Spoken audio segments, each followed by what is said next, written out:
Emma remembered very well how her father left the family, trying to take almost everything that could be taken out of the apartment. She then returned quite late from celebrating her friend's birthday and almost fell, tripping over a pile of equipment and things, for some reason piled at the threshold. The girl even thought that someone had gotten into the apartment and was about to jump out into the entrance. But she heard the voices of her parents coming from the large room, which served as both a bedroom and a hall for receiving cheerful companies on holidays. Hastily taking off her boots, hanging her jacket on a hanger, and throwing her backpack on the floor, Emma went to find out what was happening. And I found a strange and terrible picture. The parents quarreled as much as never before and did not even pay attention to the daughter who looked into the room. Emma, instead of her adored father, seemed to suddenly see a completely stranger instead. Cruel, screaming, with a pulsating vein in his neck. It seemed that this angry stranger would right now begin to destroy everything in the apartment. But instead, he methodically walked around the room and collected things without ceasing to swear with his wife. "Why did you decide that I was suitable for the role of an idiot? When were you going to tell me the truth? Never. Why were you so sure that I wasn't going anywhere? I thought that I was a complete fool and even stopped hiding my adventures." "That's great. Don't think that this will continue. If you file for alimony, you know I will challenge it. Let them do the examination. I now know that all these years I was raising a daughter who was not my own." Emma froze on the threshold, shocked by such strange news. But the girl's mother did not look confused or offended. If she had cried, claimed that a mistake had occurred, and offered to double-check everything, but no. The woman answered her husband no less aggressively. "Oh, Andrew, you made me laugh. He doesn't want to pay child support. Will you demand an examination? Who will you make worse off from this? How are you going to explain to Emma that she is no one to you now? Will your heart not yearn for her? Remember how great you play with her, go skiing, even go fishing in the winter and go in the summer. What, will you forget all this? Will you throw it out of your head like garbage from a bucket? Good father." I instantly forgot my daughter. The man furiously threw everything in his hands onto the floor and swung his hand to hit his wife, but resisted and shouted, "How can I still treat her if she is a clear reminder of your sin? You knew that I wouldn't forgive betrayal. Why then did you force me, although there was a risk that everything would be revealed, to raise someone else's child? Couldn't you wait for me? I went on long flights for the sake of my family. I tried to earn more money so that you wouldn't need anything. When Emma was born, I began to work even more. Why, with a child in the family, you need so much? But now I don't understand why I sometimes didn't sleep for days. It turns out that I didn't have a family. Only the wife is out for a walk and the child she took on the side. Andrew, well, forgive me. It was a random episode. A burst of passion, nothing more. I tried hundreds of times to explain everything to you, but I was afraid that you wouldn't understand." The man even found the strength to laugh. "You're interesting. In my opinion, I had the right to know the truth from the very beginning. Then it probably wouldn't hurt so much now. I quarreled with my mother for your sake, although she seemed to feel your deceitful nature in her heart." Andrew turned away from Kate so that she would not see the tears in his eyes and noticed Emma frozen in the doorway. The man felt uneasy. He had considered this girl his daughter for so many years that, of course, it was impossible to divorce her overnight. "Sorry, Emma," the man said and began to collect the things he threw away. And then, waving his hand, he sat down on the sofa and didn't know what to say. The girl solved the problem herself. Approaching the man, she sank down on the floor in front of him so that she could look into his eyes and said, quietly, "For me, you will forever remain a real dad. So know that when you want to talk to me, I will always be glad." The man could not restrain himself and in an impulse hugged the girl, whom he had considered his daughter for 14 years, and headed towards the door. Emma heard the head of the family rattling something in the corridor, but did not go out. In general, this situation seemed like some kind of strange, sticky nightmare to the girl. Only when the front door slammed did she dare to ask, "Mom, how come? Why did Dad decide that I'm not his own daughter?" Kate, who smelled faintly of booze, didn't lie. "Oh, but it's awkward to tell your own daughter this. But you seem to be an adult already, so listen, at least so you don't repeat my mistakes. I married Andrew as soon as I turned 18. He had already served in the army and got a job as a delivery driver. One day I brought some goods to the city, to the store where my mother, your grandmother, was in charge at the time, and he saw me. In general, I began to look after him. But both his mother and mine, of course, were against it. They thought that we were not a couple at all. My mother said that with a villager I would die of boredom. So she declared that he only knows how to talk about the quality of manure, and it would be a shame to even go to the cinema with him, let alone to the theater. But you must remember your grandmother. You were already 10 years old when she left. Do you remember how she didn't mince words? Her grandmother, after whom she was named, was always, as they say, at the parade, but she could roll out a phrase in such a way that there was no wet spot left. Kate took a breath and continued to share a family secret with her daughter. The woman, the mother, who, like mine, also raised a child alone, did not stand on ceremony in her expressions. She called me a city reveler right to my face. She declared that she would not give her blessing for her son's marriage to a slacker. Well, who and when did young people listen to? We got married, of course. You went to the village. Here I settled in this city apartment. It seemed like we lived nothing. At first, at least. Then money became scarce. My mother refused to help financially. Like the kids themselves, since you already consider yourself such adults that you got married. Andrew's friends told him that cargo transportation was more profitable, and he began to trap there really was more money. But I'm bored. I then decided to go to the alumni meeting and unwind with one boyfriend who had been courting me since school seemed to turn my head. It seems like he has started to catch up. I'm not saying that I was directly opposed. Well, of course, I had no reason to be proud of myself. It turns out that you really are not his daughter, but your real biological father, by the way, learned from me that you were born. But by this time, he was already getting ready to get married and had no intention of changing anything in his life. So I had to keep lying. His mother, as soon as she saw you tiny, began to insist that you were not their breed. At most, you came to visit several times and made her whole face look as if she had eaten a lemon without sugar, wincing so much that it was disgusting to look at. She never invited me to relax. My mother-in-law could not know for sure that I had cheated on her son, but she was convinced of it, and she didn't need proof. Andrew, I'm sure she was constantly blowing into her ears that you were not his daughter. Yes, apparently. She planted doubts in his head, although it took many years. But Andrew has changed for me today, your father. That is, not really. But in general, Xenia began to make complaints to me out of the blue that I didn't take care of the house, that I was returning from work drunk. He began to reproach me for setting a bad example for his daughter, that is, for you. In general, I couldn't stand it in the heat of the moment. Blurted out everything that I had been keeping secret for a long time. Blurted out that you were not his daughter. So stupidly, with your own tongue, you destroyed the fragile balance. What, Emma? Are you going to blame me for not being able to save my family? The girl did not understand what to do. She was drawn to her father, and paradoxically, she also felt sorry for her mother. And it was also incredibly painful that the familiar world was collapsing. In Emma's class, there were many students from single-parent families. They seemed to be trying to pretend that the presence of both dad and mom together was indifferent to them. But the girls still caught the inadvertently manifested notes of envy. Emma was sincerely happy, considering her parents quite happy. Until this evening, her family seemed like a calm haven to her. And now it turns out that there was no idle, total pretense. There was nothing left of Emma's good mood with which she crossed the threshold of her house. An unclear, and therefore even more frightening, prospect loomed ahead. Before the court hearing, at which Emma was supposed to be asked which parent she wanted to stay with, Andrew approached her, could not look the girl in the eyes, and said, "Now, when I'm not traveling, I live with my mother in the village. It's cheaper and more convenient. I won't object to the payment of alimony, but you understand that I won't be able to take you in with me. Moreover, you are aware of the whole truth, and I'm afraid you won't find a common language with my mother. I raised you, but for her, you are a complete stranger. So ask the court to live with your mother." Emma flared up and, without being embarrassed by anyone, shouted, "Fuck you with your alimony.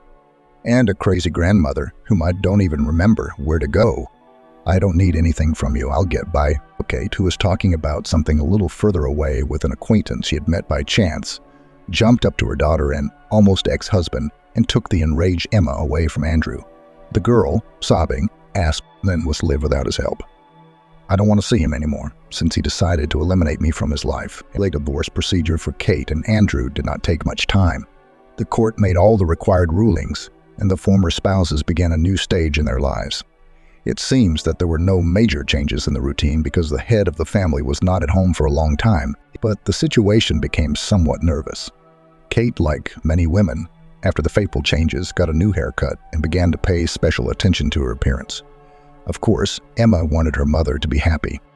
In any case, Emma did not reproach her mother, and she reacted quite tolerantly to the news, which came less than a year after the final point in the family's unhappy history. In general, daughter, they will come to visit us this evening. Freddie, this is my friend, and his son George. I have 2 requests for you. First, help me clean up. Secondly, I want you to make a good impression on our guests, so don't dress provocatively. With this hopelessly ruined Saturday, a continuous series of troubles began for Emma. Kate literally crumbled in front of the guests, offering to try either a salad or baked meat. Last lordly manners of Freddie, who presented the owners of the apartment with 2 pitiful bouquets of 3 tulips each, looking as if they were at least 1,000,000 scarlet roses, infuriated Emma. His son George caused even greater antipathy.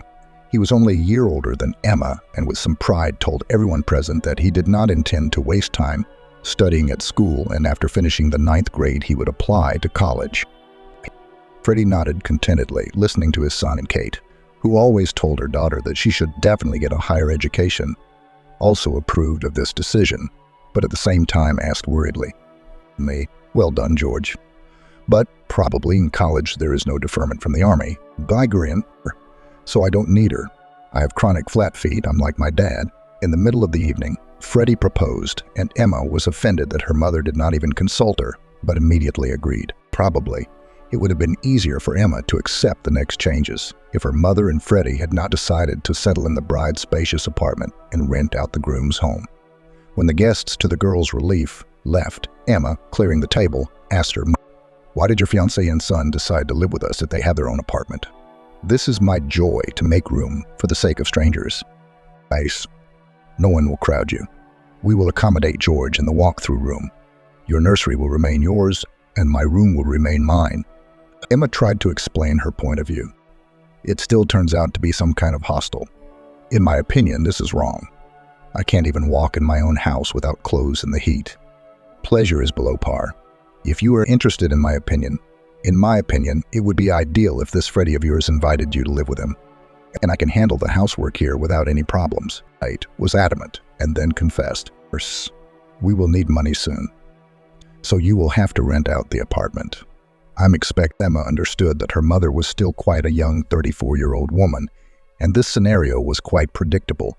However, the prospect loomed not only of constantly seeing a stranger and an unattractive guy, but also of becoming a nanny, where she completely destroyed all the joy that the parent had found her happiness. Freddie, unlike the one whom Emma had long considered her father, did not bother himself with work at all and most often lay on the sofa. George, to the girl's great joy, did not flash before her eyes for very long. One day, he simply packed his things into a bag and asking his father for money. "In general, I'm moving to live with a girl. Everything seems to be fine with her. Besides, her parents moved abroad and it takes me 3 minutes to walk from their house to College Waddle. Don't be bored. Or send money, kidding. I will come for financial support myself." Kate tried to be indignant, reminding her stepson that he had only recently turned 16 years old, but he grinned brazenly and said, "But you should be jumping for joy that I'm moving out, and not pretending to be a caring mother hen." Besides, the guy nodded at his stepmother's already noticeable belly. "You will soon have noise, screams, and the stench of a child here. Why the hell do I need such happiness?" Freddie did not scold him for his rather impudent approach to his stepmother, but took money out of his wallet and, handing it to his son, muttered kindly, "That's it. Come on, go. The philosopher has been found." He took the bill handed to him and, picking up his bag, left. Just before the year 2000, problem and possible computer equipment failures were seriously discussed on TV.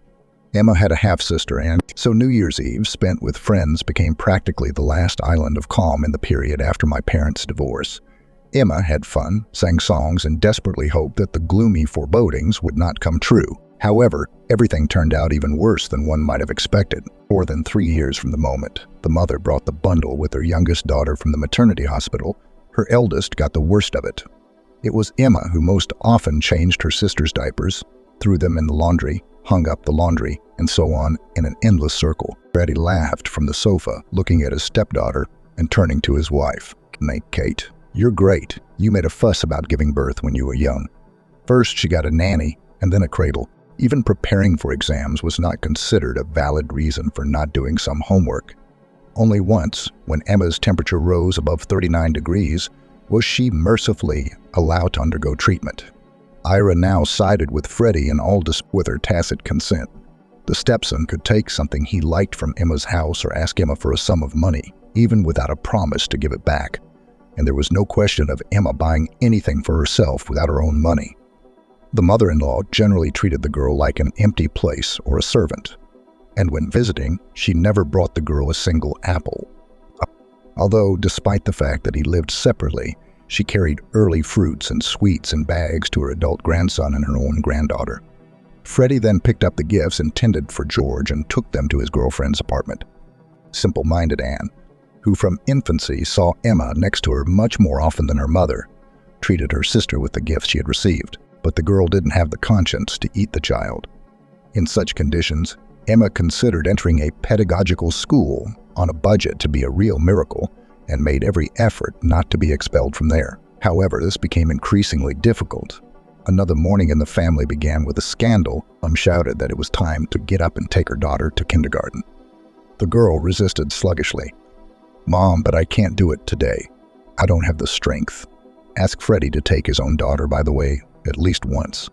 Yesterday, after everyone else, I washed the dishes again. Only at 4 I printed the abstract. I have my second day today, so I can easily sleep longer and not trudge through the disgusting weather to this equally disgusting kindergarten. Emma also wanted to add that she actually didn't ask Anne's mother to give birth, but she bit her tongue just in time. It was not the girl's fault at all that the main concerns about her were dumped on her older sister. However, even without this phrase, a quarrel broke out. Kate screamed in unison with Freddie that she, Emma, was completely ungrateful and didn't remember any kindness at all. "By the way, it's me, you slacker, who feeds and sings." However, there was nothing unusual in these reproaches. Probably, if Emma had not been so tired, she would have remained silent, as happened most often. But everything just came together. Workload with studies, part-time work, household responsibilities generously placed on her by the rest of the family, irritation from the invasion of a strange man's apartment, and lack of sleep formed an explosive mixture.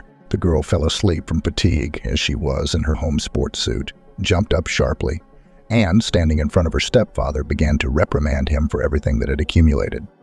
"Something I don't see is that your highness is overworking. Your mother is carrying everything on herself. And it's getting to me too. I really love Anne, but Freddie, it's time for you to do something for your daughter." Drone, that's who you are. The girl instinctively dodged, noticing how her stepfather's palm was flying in her direction, deciding to slap her in the face.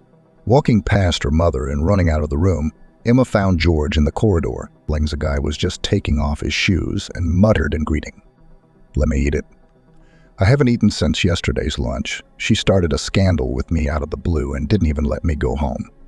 I've been staggering all night and my stomach is just cramping from hunger. Come on, get moving. March to the kitchen. By the way, what's the food today? It would be nice to have some soup. Do you have any candy? For tea? If not, go to the store." Emma, already angry about the quarrel, did not stand on ceremony. "And what you brought with you is what you will eat." Into the hallway, where a new squabble threatened to flare up. Freddie has already come out. He asked his son, "Why did you show up without even warning?" "Where else should I go if you, my only relative, live here?" "In the gateway, perhaps, to live. In short, you'll have to make room. Now I will live here too." Emma's mood completely ruined. One could not even dream of going now and at least getting some more sleep or just relaxing. George will definitely start eating plates now, turn on the TV at full volume, laugh, and make belching sounds. The girl muttered. I'll go. I'll take Anne to kindergarten." Immediately grabbing a backpack with rags, Emma led her little sister to the kindergarten, answering the girl's numerous questions along the way. However, the girl thought in her mind, how will everything fit in the apartment now? In the walk-through room, which George seemed to have previously wanted to give away, Anne has settled down. But now she will have to free up the territory for her blood brother. It's somehow wrong to place a girl's bed next to her mother and stepfather. This means that she will have to make room, because it is simply impossible to get into the college dormitory. With sadness, the girl thought about the man whom she had long considered her father. However, after his mother divorced him, Emma saw Andrew at most 5 times, And even then, somehow in a hurry while running, passing by, he handed her gifts and, without even really talking, moved on. For more than a year now, he had not seen her at all. The last conversation on the phone was crumpled.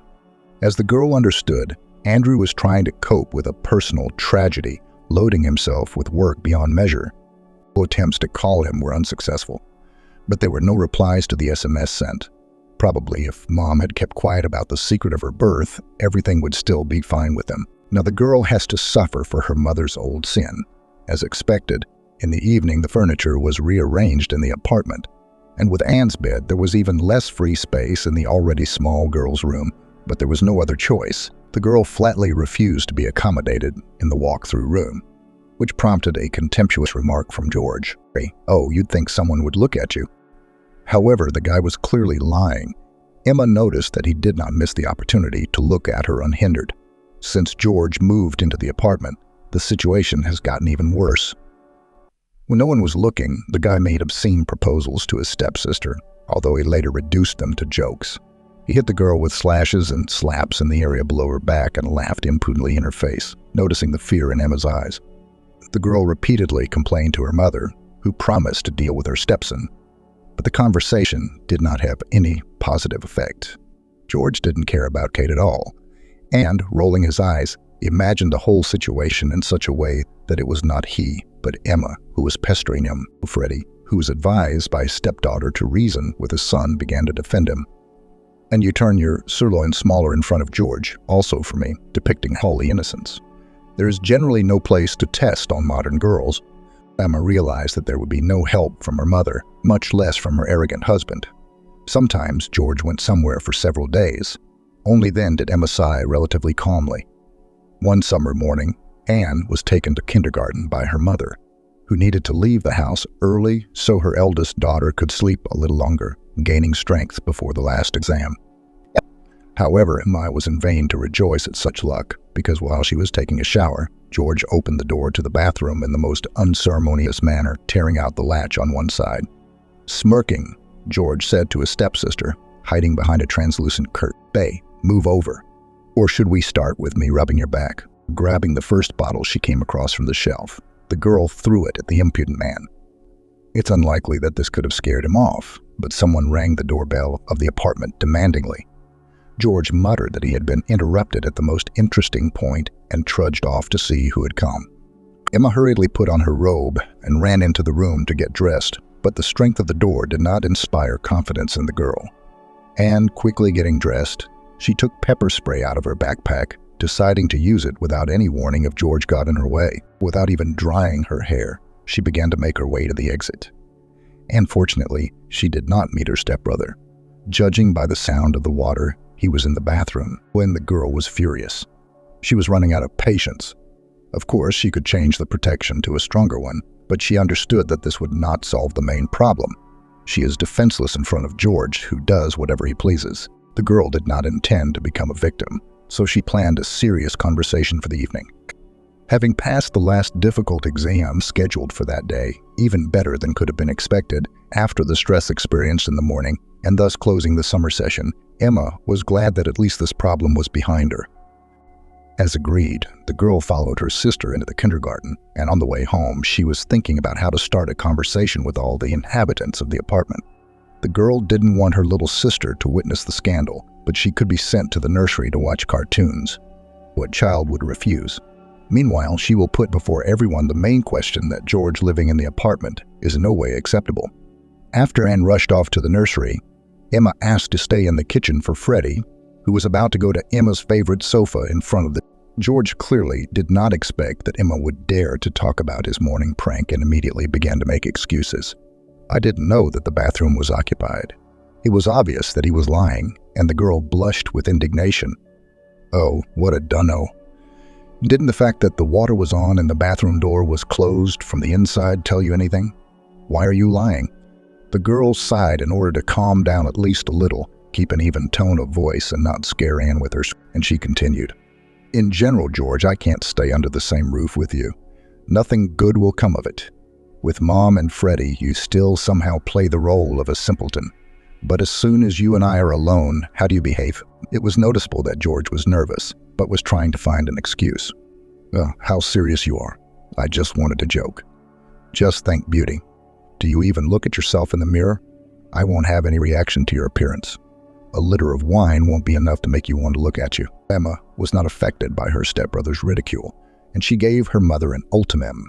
You can't live like this any longer. I am very concerned about George's behavior. Mom, in short, either you kick him out or I'm leaving. Eddie had been silent before, but intervened in the conversation. Now, so go away. Get down on all four sides. You provoke George yourself. As the saying goes, it is true that if the dog doesn't want to, then the dog won't jump up either. It wasn't enough for you to accuse him of committing any illegal actions. Come on, get lost. There is no point in throwing mud at my son here. Emma was offended, not so much because of her stepfather's words, but because her mother didn't even think to protect her. Kate was silent. She generally acted as if she had already talked about this topic with Freddie for a long time and decided everything was not in favor of her daughter. Mom, why are you silent? What, you can't even say a word in defense of your daughter, whom your husband is now insulting? Or do you also think that I'm provoking? Or is the presence of pants in the house more important to you than what will happen to your daughter, even with two? Anne is also in danger. You never know what will hit this George in the head. She is small, and he will generally be able to cope with her. Freddie got furious. You rubbish. Keep your filthy tongue shut. Once again, I hear such suspicions towards George, and you'll instantly fly out of the apartment. It was from her stepfather's impudence. Emma was even confused for a few moments. She had no decent words. And then she, trying not to scream, asked, "Now, is it okay that this is my mother's apartment and I am registered here? How am I going to fly out of here? Maybe you and your youngest will liberate the territory. It's high time for George to join the army, but you made a fuss, somehow got him off. And now this slacker is groping me out of excess strength. So let him get out of here before I break his empty head. When will he pinch me again or dirty me with his eyes? Let this precious one go to his apartment, which is for rent, or in the end, let him rent. Better yet, both drones get out of here." Kate did not know how to extinguish the conflict that had broken out in the family and asked, "Let us all calm down, and tomorrow we will calmly decide everything." Emma was unpleasant about her mother's attitude, but she was so tired of arguing and fighting for her right to live in safety that she didn't even wash the dishes, as her stepfather tried to order and went to bed. Emma had gloomy premonitions. Judging by my mother's behavior, she is not going to drive any of the men away. This means she will have to leave. Okay, at least the session is left behind. You can, as an option, ask to go to a children's camp somewhere, even if not as a counselor, as long as she doesn't stay here in her home apartment, where she no longer feels at ease. There was no sleep in either eye when she heard someone approach the room. From the creaking of the floors, the girl realized that the person on the other side of the door was trampling. Apparently, he listens to understand whether the girls are sleeping or not. It seems that the situation did not arouse any suspicion. The door handle slid down, and in the opening the girl made out the silhouette of George. He walked towards her bed and almost jumped when Emma's quiet voice rang out. "If you take another step in my direction, I'll wake up the whole house. You will explain what you are doing in the girl's bedroom." He also answered in a whisper, "Scared me. I'll think something." The stepbrother was approaching, and Emma, without hesitation, screamed. She screamed at the top of her lungs, as if freeing herself from accumulated irritation and anger. The girl no longer cared. She was not stopped by the fact that the awakened and roared, and the neighbor downstairs. A not quite adequate bilious man knocked on the radiator. Emma did not stop screaming even when her mother and stepfather appeared in the room. The girl fell silent only when Kate splashed a glass of water on her younger daughter's nightstand in her face. This did not calm the girl down, but made her cough from the liquid that got into her mouth. Anne came in crying. Kate reprimanded Emma about her selfishness and bad upbringing, but the girl didn't care. Under this terrible cacophony, Emma hastily collected her things. "I won't stay here for a second longer. I seriously doubt that George showed up here in the middle of the night to ask for forgiveness. In general, Mom, I went and expect you to pay for your share in this apartment or completely remove this bastard from my field of vision." Freddie looked with clearly discernible anger first at George, then at his furious stepdaughter, and did not react at all to his daughter. Kate, clutching her head, went to get some medicine, reporting to nowhere. "Lord, what kind of disgusting thing is it to organize a material showdown in the middle of the night? I need to take a sedative." Emma sat down next to Anne, stroked her head, said goodbye, and passing by the kitchen, where her mother was sitting at the table, reminded her, "I'm waiting for a call as soon as possible. I'll come for the rest of the things later. I hope everything will be safe." The girl was shaking with anger, but she stubbornly walked to the station to go to the only person who could help her. In the waiting room, Emma opened a notebook for secrets, which, it seems, was given to her by her neighbor in either the 3rd or 4th grade. Anna found the entry among the pages of the desired one. Andrew wrote this line a long time ago when the girl still had what she thought was a strong, happy family, and said that this was his mother's name and her address. The man promised that one day they would all go to visit her to try to overcome past differences. The girl got her bearings and bought a ticket to the station closest to the one she needed. Judging by the information, we would have to walk about 4 kilometers, but this was not what confused Emma. She thought hard about what to say to Jane and how to introduce herself to her. Your son's ex-daughter, your ex-daughter-in-law's daughter, Andrew's friend, the one he considered his daughter for a long time. The girl looked through the options but could not find the perfect one. But getting to the destination turned out to be as easy as shelling pears. And soon Emma was already standing at the fence with a sign attached to it with the desired address.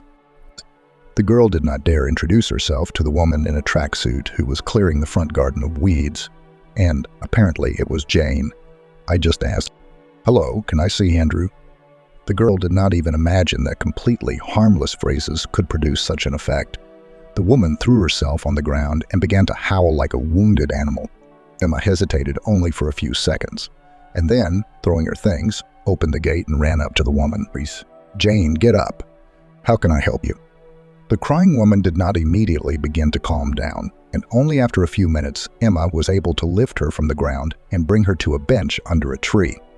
Jane blew her nose noisily into a rag she took out of her pocket and ordered from home, "Bring me a mug of water and pills from the refrigerator." Emma ran into the house and, having quickly found all the necessary medicines, rushed to look for a mug when she noticed a photo of Andrew on the table with a black ribbon at an angle.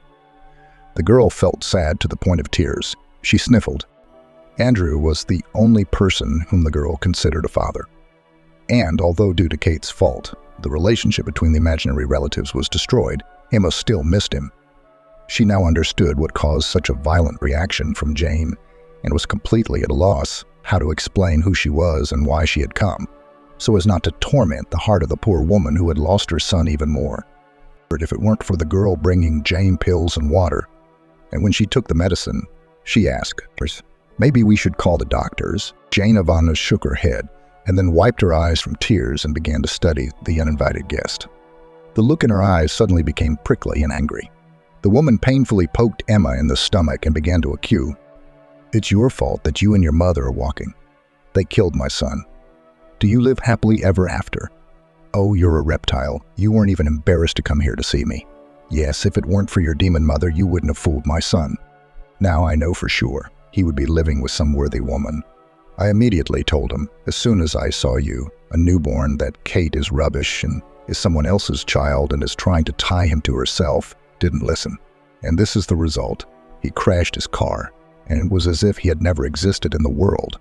He didn't even leave me a granddaughter or grandson. They buried the damp earth, and that's all. There was Andrew, and he is not there.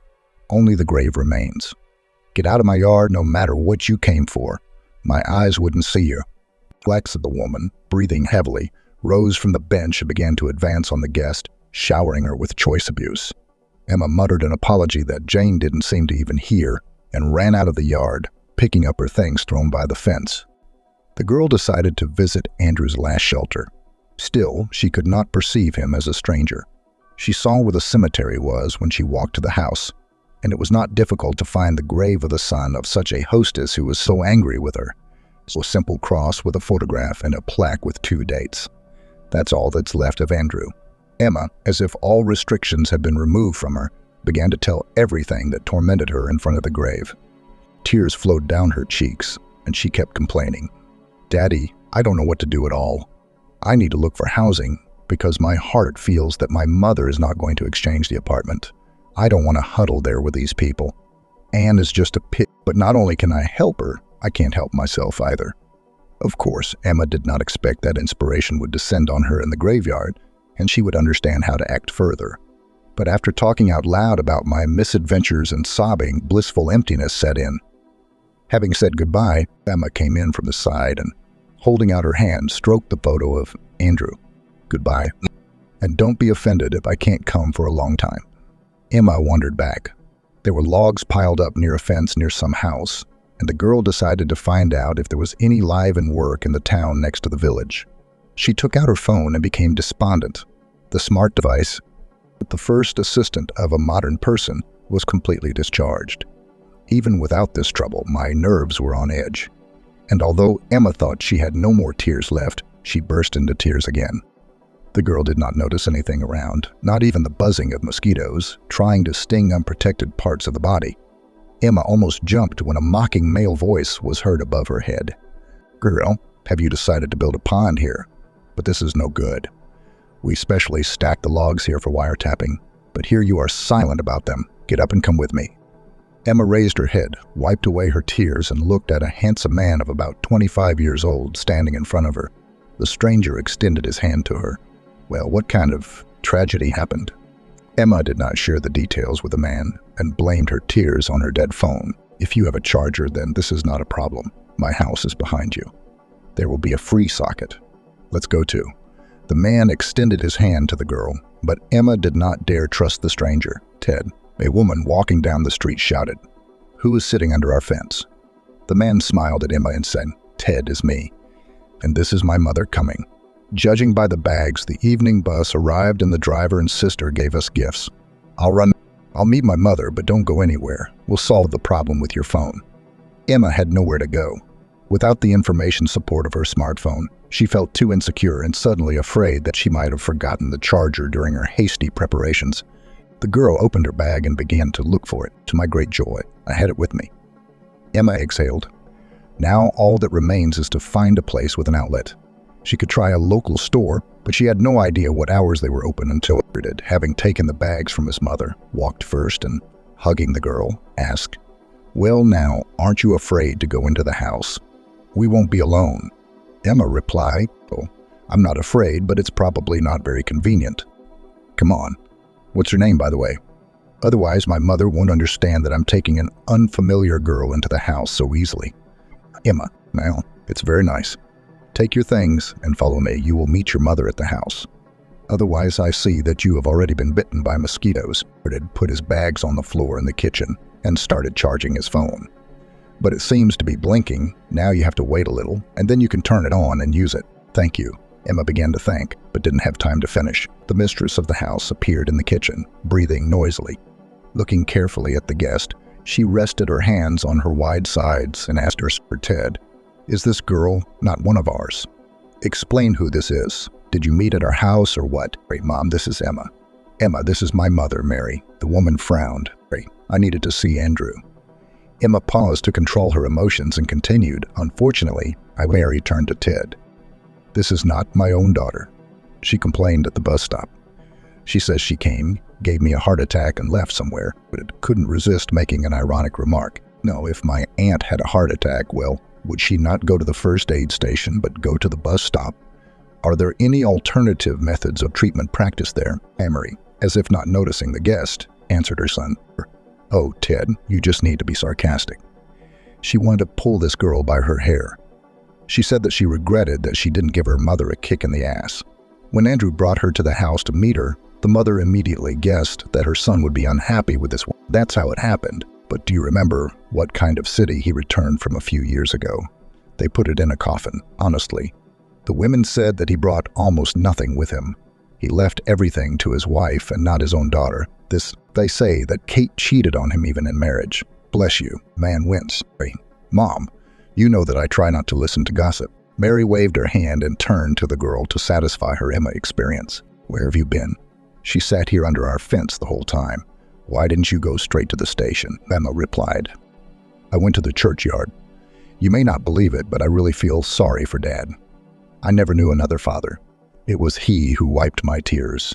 When I got bad grades at school, he gave me my first bouquet of flowers and carried me on his shoulders. I even braided my hair when my mother had no time. It's not easy to immediately lose such family relationships. I sat on the grave and didn't even notice how much time I spent there. Her heart trembled, but she asked, "Why did you stop at our house?" Where I could sit down, I stopped there. "I'm sorry I bothered you. Now the phone will charge a little, and I will leave." Ted smiled. "And where are you going to go at night? A young and beautiful girl is hardly worth taking risks." "Mom, let's make Emma sleep on the sofa in the summer kitchen. It's warm now and she won't freeze. I can take her tomorrow morning." Mary was indignant. "That is, you don't have time to go to your aunt and pick up the transmitter, and how to go for a ride with a girl. So for the sweet soul, although by the way, it's not dark yet, you can pick berries, peas and strawberries today and radishes and onions tomorrow morning. It will be fresher. You will take everything to your aunt. Let him sell it. Now the first greens, the berries are expensive." Woman turned her gaze to Emma and demand. "In general, while your phone is charging, let's go. Will you help me? I need to rest before I go on the road tomorrow morning." Although picking small berries was not the most common thing for Emma, she coped with the task quite quickly. Slowly but surely, the cups were filled with ripe berries. As Mary ordered, Emma did not fill them to the top and put them in a box with cells. When the two bushes were freed from their burden, Mary called to the girl, "Come here." When Emma approached, the woman outlined a new area of work for her. "Here, look, the pea blades are neat, and not all in a row. Oh, and I also need to give you a bed." Emma nodded. She herself wanted to at least somehow thank the people who decided to shelter. The girl did not feel the strength to go somewhere right now. It was necessary to have at least a short respite after the earlier harvest had been harvested. Mary invited both her son and her guest to the table. Only at that moment, when the girl smelled potatoes stewed with meat, did she realize that all day she had been refreshed only by pastries and soda at the station. Emma was trying not to look hungry. Emma started eating. However, she was prevented from completely relaxing by the attentive, searching glances that Ted threw at her. The man really liked the girl. Slender, modest. It was clear that she did not have a nap. Went with his mother to the garden without any problems. And she didn't even express her dissatisfaction with a gesture. And this despite the fact that it was obvious the girl was clearly a city girl, unaccustomed to fresh air. There he sits as if after tea, almost asleep. But the conversation that her mother has with her, asking about her life, supports her. It didn't listen much to the dialogue. But he even felt sorry for the guest who ended up being interrogated instead of dinner. And he decided to end the torment of the unfortunate woman. "Mom, we are leaving early tomorrow. The guest has already made her bed linen. Otherwise, he simply won't be able to wake up on time tomorrow." Emma, who was really very tired both physically and mentally, looked at the man with gratitude. And Ted realized that he wanted the girl to always look at him like that. He liked her more and more every minute. In the morning, Ted drove Emma to the district center and, getting ready to park near his aunt's house, asked the girl, "Me, listen, did you head further to your native land or what?" The girl shrugs. "Don't know. Still need to think. My way home is blocked. I'll probably look for a place in some children's institution. Of course, I don't have a diploma yet, but I do have my record book with me. Maybe someone would take pity on the student. I need a vacancy with accommodation." He slapped his forehead and said, "Hey, listen, how come I didn't think of it right away? Now let's go to my aunt's together. Maybe she will need an assistant for the summer season. She lives in the apartment alone." So Emma ended up in a small town 100 kilometers from her hometown with Aunt Helen. The apartment was decorated in a minimalist style, and the girl did not feel very comfortable in it. After a short introduction, the hostess asked Emma to sit in the kitchen, and she and her nephew went into the back room and asked, "Well, why did you bring this girl here for me? By the way, I have a decent apartment. Your mother already called me and warned me that you might not come alone. And with this one, which our Andrew raised for so many years as his own, the nephew was spared the need to tell the woman the situation. That's it. You won't be alone." Professional grimace. "No, Ted. I don't understand who I can't trust. After all, trade is such a thing. Moreover, this girl's mother and I have our own scores to settle. You were very little when Andrew brought this FIFA to the village to show. Although before that he wanted to marry me, by the way. How can I live in the same apartment with the daughter of this impudent woman? This Emma has a rotten family. So, nephew, I'm sorry." Trying to convince his aunt. But it seems children are not responsible for the sins of their fathers. More precisely, in this case, mothers are not responsible. Emma looks quite adequate. So I think you won't regret it. Don't even try to persuade me. Do you want to help this girl? Give him money to go home and let him settle down somewhere in his big city.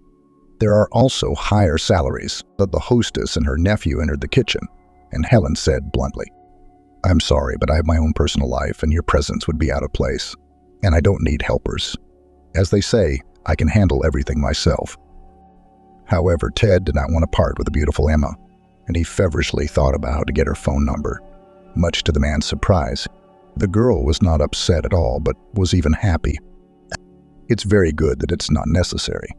I was looking through advertisements on my phone for a special boarding house, which somewhere, judging by the map here in the area, a cleaner is needed. It's not a very prestigious profession, of course, but I won't give up. In addition, accommodation and meals are provided. Just a fabulous offer. The only negative is that, as the smartphone suggested, there is no public transport to this boarding house, so I had to order a taxi." In general, a wild number appeared on the screen. "Ted, I just asked you to lend me some money to get there. As soon as I receive my first salary, I will transfer it to you immediately. Fact for Ashtray, what if you suddenly come there, look, and don't like it? Let me take it to you. I'll wait to make sure everything is fine, and only then will I leave." Helen, who involuntarily heard this dialogue taking place in her kitchen, was not too surprised by her nephew. Ted has always been very empathetic, from early childhood. I remember that at the age of 6, he brought a girl from a neighboring street to his home and said that this was his fiancée who would live with him. He also had several girls at school. At least 3 girls cried for him, but he grew old and, after serving, returned to the village with his bride. She, however, could not live like this for long under the yoke of the Midge and left for her homeland without waiting for the wedding march. As far as Helen knew, Ted was not at all upset about the failed marriage. It seems that he even breathed a sigh of relief and continued to lead a completely unmonastic lifestyle. And now the woman noticed a familiar spark of excitement in her nephew's eyes. The hunter has already had his eye on his next victim. Perhaps this poor fellow should have been warned, but Helen chose not to interfere. First of all, Emma was clearly of age, based on what the woman knew. Secondly, she has her own scores to settle with this person's mother. Thirdly, Helen knew her nephew. If he wants to get a girl, then he will get her. So let them do whatever they want, just don't touch her.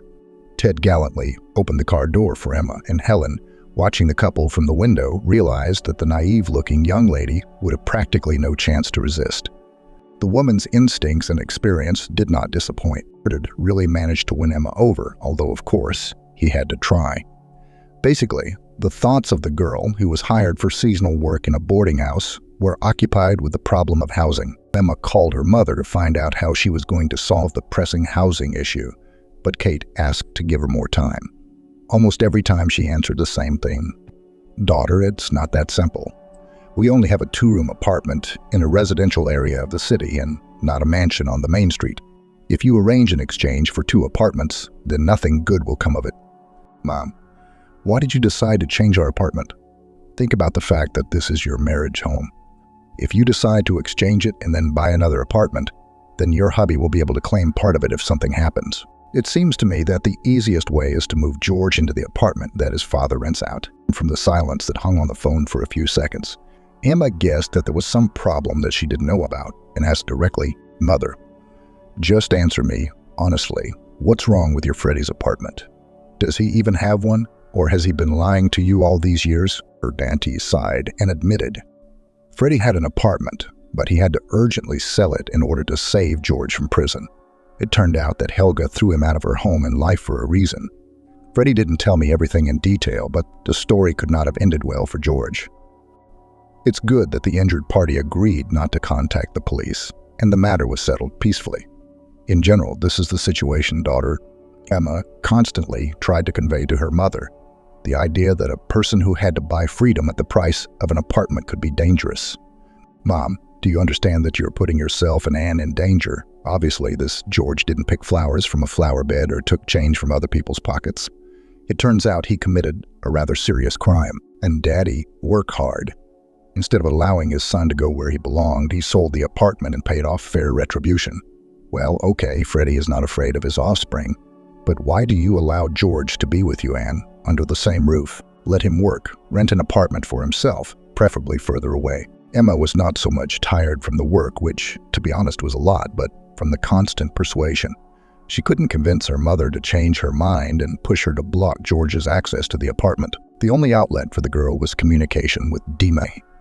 The man came to see her every weekend, and sometimes on weekdays. During meetings, he showered me with compliments and brought various sweets and natural village products. The fewer days remained until the end of the last shift, the more worried Emma became. Without even knowing what to do, the decisive factor was one of the conversations with Dima, who, hugging her tightly, whispered in her ear, "Oh, Emma, Emma, she just bewitched me. How will I live without you? I don't even know. Let's transfer to correspondence and move in with me. I will be lost without you. I will wither away. I understand that you are all so lofty and Emma was silent, but she liked the idea of moving. She herself felt that Emma had fallen into this man who cared so much about her. Besides, if she accepts the invitation, she won't have to return to her mother's apartment and look at the disgusting faces of Freddie and his offspring. Of course, it will take longer to study in absentia, but it will be possible to live with Emma's loved one, even without formalizing the relationship. While the girl was thinking, Ted whispered, "Don't think so. I'm not just suggesting you come and live.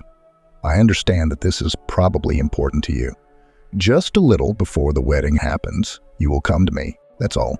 Emma looked Ted in the eye to make sure he was serious, as if sensing a shadow of doubt, confirmed. "Yes, I propose to you to get married.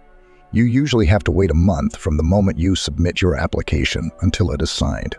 But this means practically nothing. You will live as a wife." From the very first day Emma crossed the threshold of the house, she was spinning in a whirlpool of happy worries. The mother did not feel joy that her son brought Emma home as a bride, hearing laughter from Ted's room. The woman frowned with disgust and quietly whispers, "They are having fun. If only they were ashamed of me." They decided to have the wedding on seemingly neutral territory, near which Emma spent the summer.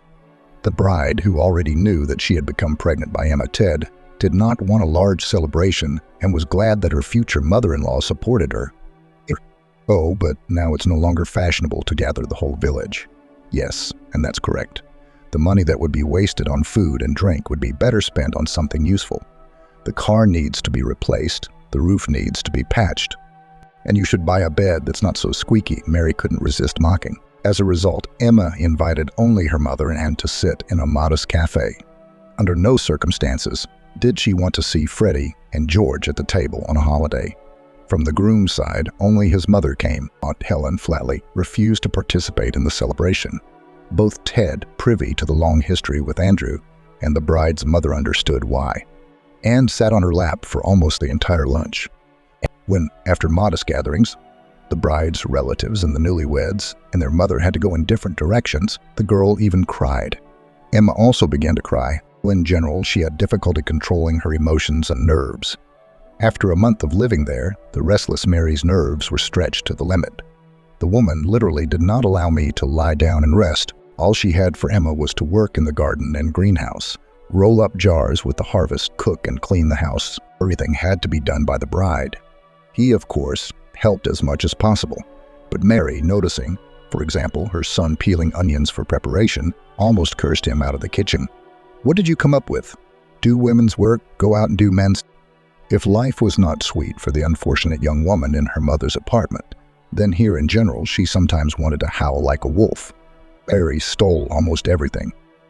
When Emma spoke about her pregnancy and that it was difficult for her to tolerate certain smells due to toxicosis, her mother-in-law went completely wild.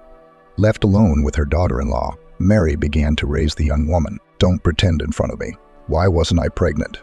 You know, they used to give birth in the field and nothing happened. They were all strong." Emma didn't have the strength to argue or prove anything.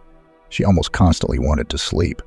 From a cheerful and active beauty, she turned into an amorphous creature with bags under her eyes. Emma understood that the pregnancy was not proceeding at all the way her mother went with Anne, and she was scared. She once complained to Ted, "Irene from your paramedic midwife center told me that swelling is a variant of the norm. When I began to say that on the internet, it was advised to conduct an additional examination for such symptoms. She openly cursed me. I'm afraid Irene is being too careless about what I tell her. My symptoms are not the best. Take me to the antenatal clinic, at least in the nearest city." Hearing this, Mary could not stand it. Yes, our Irene has as much experience as you are. Since she said that you have a normal variant, that means it is so. That's right, she sent you. The simulator, the lady spoke on her head. If you don't trust Irene, go. The bus runs twice a day. You'll leave in the morning, come back in the evening, and Ted won't have to travel around, and the budget will remain the same. You didn't bring a penny into the house, but you're still trying to ride into heaven on our backs, having shown concern in this way. The future grandmother went to one of her friends, and Emma, left alone with her husband, began to persuade. Ted, please, let's take me to the regional center. I feel that no amount of dill can help my condition. Why take the risk? The man could, but the woman somewhere on the cheek can promise. Okay, I'll think of something. However, in the morning when Emma woke up, her husband was no longer there. The woman got dressed and looked out into the car yard. The husband was also not there, and Mary Vasilievna was busy in the front garden. Good morning, greeted Emma's mother-in-law. Do you happen to know when Ted will be back? Without looking up from what she was doing, Mary answers. By the evening, Helen will probably have some kind of incident at work, and he rushed there to help. It became so offensive that tears flowed from my eyes. Why didn't her husband wake her up? Although he knew that she needed to go to the regional center, she would get ready in an instant. More precisely, she had everything already prepared for attending the consult. Having filled a bottle of water, Emma took her bag and, trying to calm down, headed to the gate. Are you going far? I need to collect carrots. Otherwise, according to the forecast, there will be a ton of rain next week. The mother-in-law's voice came from behind the woman. When you sit down at the table, you are in the first row. And how to help, you run from the yard. Emma turned around and, not holding back her tears, answered, I need to go to the hospital, where Ted, by the way, could very well have dropped me off. Or did you specifically dissuade him from leaving alone? And I was fiddling with carrots. Very thoughtful of you. Mary was angry. Oh, that's how you spoke. Here you have warmed up the snake, you impudent freeloader. Emma did not listen to what other insults her mother-in-law would come up with and headed to the bus stop so as not to miss the bus. The woman managed to get a paid appointment with a doctor only around lunchtime. As Emma assumed, additional tests were ordered, which they also could not take from her for free. However, the fairly young doctor conducting the appointment advised me, of course, I have no right to force you to urgently run and get tested at a paid center. However, when I was in your place, that's exactly what I did. Now I have a 5-year-old son, thanks to the timely diagnosis of the problem and correctly prescribed treatment. It's scary to think what would have happened if everything had been different. Emma thanked the doctor and, leaving the consultation building, called her husband. Ted, I'm in the center now. Please, I'm coming. I may not have enough money because I still need to take paid tests. The doctor wasn't particularly frightening, but it seems there's no point in delaying it since I'm already here. The man did not consider it necessary to apologize for leaving in the morning without his wife and was even indignant. Do you know where I can get this money? Am I printing them, do you think? Emma, hearing women's laughter and squeals in the background as if someone was tickling someone, was so surprised that she even ignored her husband's rudeness. Ted, your mom said that you went to help your aunt and you were having fun somewhere. How do we understand this in general? However, instead of an answer, beeps were heard from the phone. Upon further attempts to call Ted, the woman heard that the subscriber was unavailable in the paid laboratory. A charming girl filling out documents asked if Emma had eaten, made a discount, and after drawing blood, she even poured hot tea and offered cookies. Emma, embarrassed, asked how much tea and cookies would cost, and the girl laughed merrily. What are you talking about? Everything is free. There are vases of more candy. True, they are tiny but very tasty. Take it, don't be shy. Emma modestly took a few things and, having learned that the next day the results would already be sent to the specified email, thanked Emma's girl, who showed much more concern for her than her mother-in-law and husband. As soon as the woman came out into the air, Ted called, "Tell me where to go. I am free." Emma gave the address and soon she was driving with her husband towards his village. The tired woman did not want to cause a scandal, and as a gesture of goodwill, she offered him some candy. "Try me now in the laboratory," the girl from the reception treated me. The man who was expecting a showdown realized that the threat of a quarrel had passed and ate the sweet with pleasure. But Mary, as soon as Ted and Emma crossed the threshold of the house, began to throw thunder and lightning. "Son, this is just a disgrace. Okay, you left to help Helen. It's a holy thing to never abandon a relative in trouble, but after you, this one also drove off to an unknown destination. Emma indignantly tried to defend herself. Actually, I told you and Ted that I was going to the regional hospital.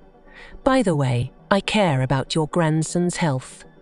The doctor said that tests need to be done and that swelling like mine is not normal. And two's elderly woman chuckled. These doctors just want to extract more money from simpletons. And in general, it is still unknown whose child you're carrying. I probably slept with half the boarding house staff. And you want to send it to Ted. Do you think your mother pulled off such a trick and everything will go smoothly for you? Ted, get her out of my sight, and immediately, since you found her under the fence, let her go there. That's the place for your woman to walk. You will still find a good woman. And the sooner you remove this from your life, the better. Look, Andrew got confused with her mother. And what's the result? He lies quietly in the graveyard while Jane sheds tears. She is too soft and was unable to immediately return her son to her side. So I was left alone without support in my old age. I don't wish such a fate for you or myself. Emma's eyes darkened at such words from her mother-in-law, trying not to faint, to the delight of her mother-in-law's gloating. The woman, slowly, leaning on the wall, began to move towards the bedroom. There were no tears, just pure fear caused by an unusual sensation. Her stomach was twisting somehow strangely, but Emma, with her feminine instinct, understood that it was not from hunger. Carefully, trying not to make sudden movements, A few minutes later, Ted came into the room and began to persuade. Emma, why are you freaking out? Just think, Mom got excited. She doesn't really think so. Mom herself is now sitting in the kitchen, worried, drinking drops from her heart. Emma raised her head and looked at her husband. That's it, Ted. I've had enough of this family life. You know, when I had to run away from my home, I firmly promised myself that I would never tolerate insults. But for some reason, until today, I have repeatedly broken my vow. But that's not even the worst thing. I am terribly offended that you can never say a word in my defense. I should not have believed that I could become happy. As soon as Emma said these words, another painful spasm ran through her. In a dull voice, the woman ordered to get dressed.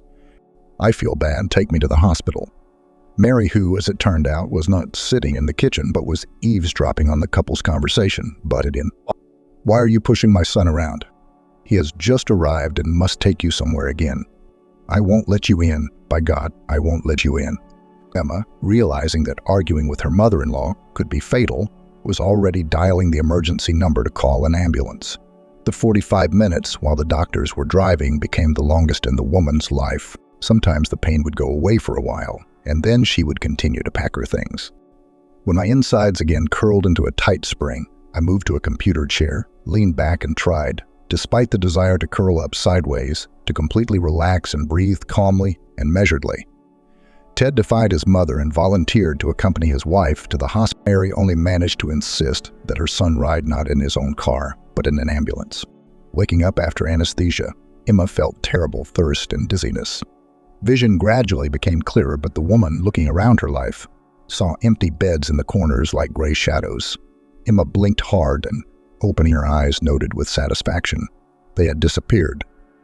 Gradually the sounds returned. The woman heard someone walking along the corridor. Somewhere nearby an elevator was making noise. Considering all sorts of devices that came into view, the specific smell of medicines and detergents, Emma concluded that she was in a hospital. The assumption turned out to be correct. Soon a woman in a medical uniform entered, softened her lips with wet cotton wool, and greeted, "Welcome back. How are you feeling?" "Nothing. I'm just very dizzy," Emma answered hoarsely. "But it's normal. Narcosis is a thing. What is your name? Do you remember?" "Emma, wonderful name." "Well, let's watch you here a little longer and then go to the room. You will have to stay under the supervision of a doctor for several days, and then home." "Excuse me, please, but what about my child?" Emma asked the most important question, but received a very evasive answer. "Meditation. I'm just an anesthesiologist. The doctor will tell you everything in detail. Don't worry." Emma nodded, causing everything to blur before her eyes, and it was as if she had fallen into a viscous, unnatural dream. After waking up again, she felt much better, although perhaps I wanted to drink even more. Before the woman had time to press the call button, a nurse came for her with a gurney. "Well, my dear, let's slowly come here, like this, sideways, carefully. Now I'll take you to the..." Emma was worried about the child. As soon as the doctor approached her and began asking questions about her well-being, the woman quietly asked, "How is my child?" Everything became clear from Emma's downcast eyes, as through the thickness of the water some terms reached her that she did not understand. At the end of the explanation, the doctor spoke words of consolation. Operation was successfully completed. You will certainly be able to become a mother after the recovery period, of course. Everyone, rest. In the evening, be sure to come to the treatment room for an injection. The doctor left, and overcoming the urge to scream, Emma noticed her bag. Reaching out her hand, the woman took out the phone and dialed her husband's number. "Ted, listen to me and don't worry. Collect all my things and bring them to me at the hospital when I am discharged. I will inform you about the date and time later. Let's stop by, file for divorce, and you can be completely free." The man tried to say something, but Emma did not listen to him. The woman now considered escaping from her home, transferring to correspondence education, and insulting her mother-in-law to be completely insignificant events compared to the loss of a child. Now Emma has decided to return to the apartment where Freddie and his son have settled and kick them out, whether mom likes it or not. They didn't want it in a good way, so it will be in a right way. We still need to find out what crime George committed in order to expose this bastard, but this is after my head stopped spinning so hellishly. Instead of a few days in the hospital, she had to stay for a week, but Emma had time to think about everything. She rejected calls from her mother-in-law without accepting them. And when Mary tried to talk to her daughter-in-law from her son's phone, she cut off her lamentation. "You know what? Go under the fence yourself. And don't call me anymore." But it did everything Emma asked and didn't even try to talk her out of divorce. Only when he dropped the woman off near the station, he asked, "Emma, don't be angry with me and Mom. She didn't want this to happen. This is all a fatal accident." The woman didn't answer and didn't even slam the car door, although she really wanted to. Emma did not warn her mother about her return. And upon entering, I was surprised that there was no one in the apartment. On the one hand, this was very pleasing, but on the other, it was already almost 11 p.m., and Anne definitely had to be at home with someone. There was relative order in the bedroom that Emma shared with her younger sister, considering that there is a little girl living there.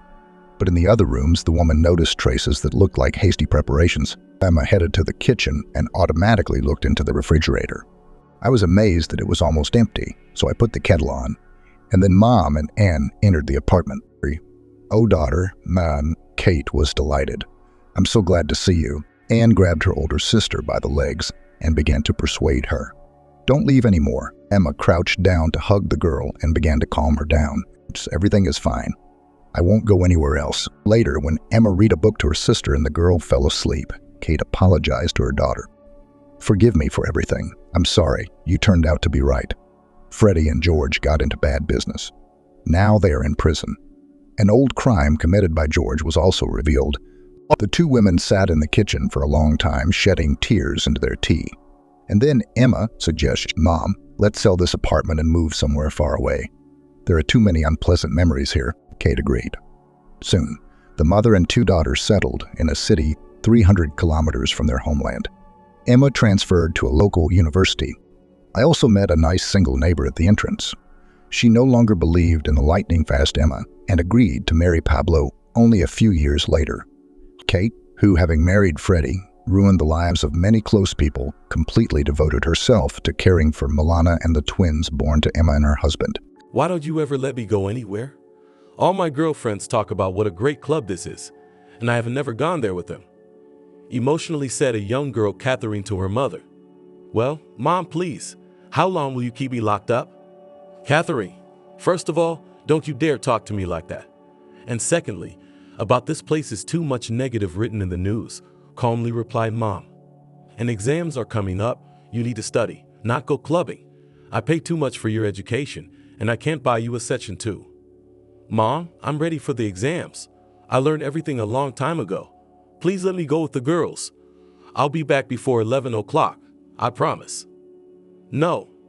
And the subject is closed. If you want to hang out with your friends, you can invite them to our sleepover. I'm sleeping over tonight, so you'll have the whole apartment to yourself." Okay. I'll think about it. "Thanks, Mom." After finishing the conversation, Catherine went to her room. She picked up her phone, wondering if she should invite Lana and Angelina, her best friends. They were not ordinary girls.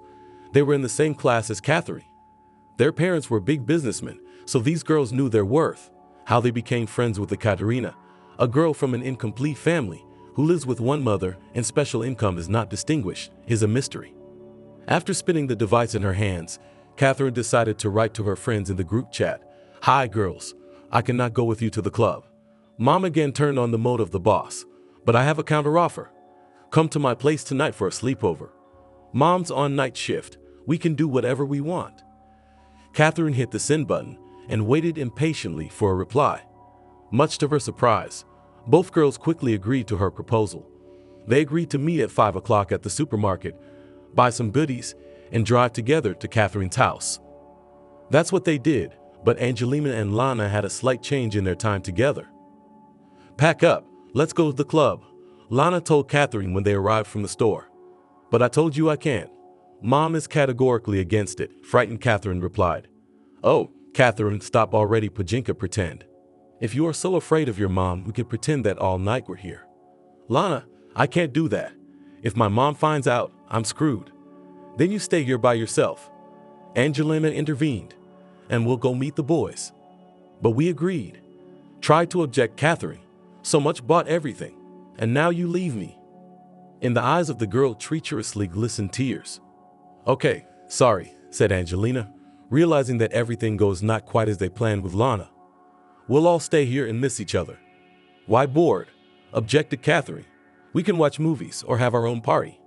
The girls did not argue anymore and stayed home. When it was almost 8 o'clock and all the goodies were already eaten, Angelina and Lana again tried to persuade Catherine to go to the club. This time the girl couldn't stand it and gave up. She was wildly ashamed in front of her mother, but she also did not want to lose her friends. They agreed that they would return home before midnight and pretend that all the time spent at home. At that moment, Catherine did not even guess how this trip would turn out for her. Already an hour later, the girls were on the threshold of the club. Catherine felt very insecure. She was worried about having to lie to her mother. In general, they had a complicated relationship.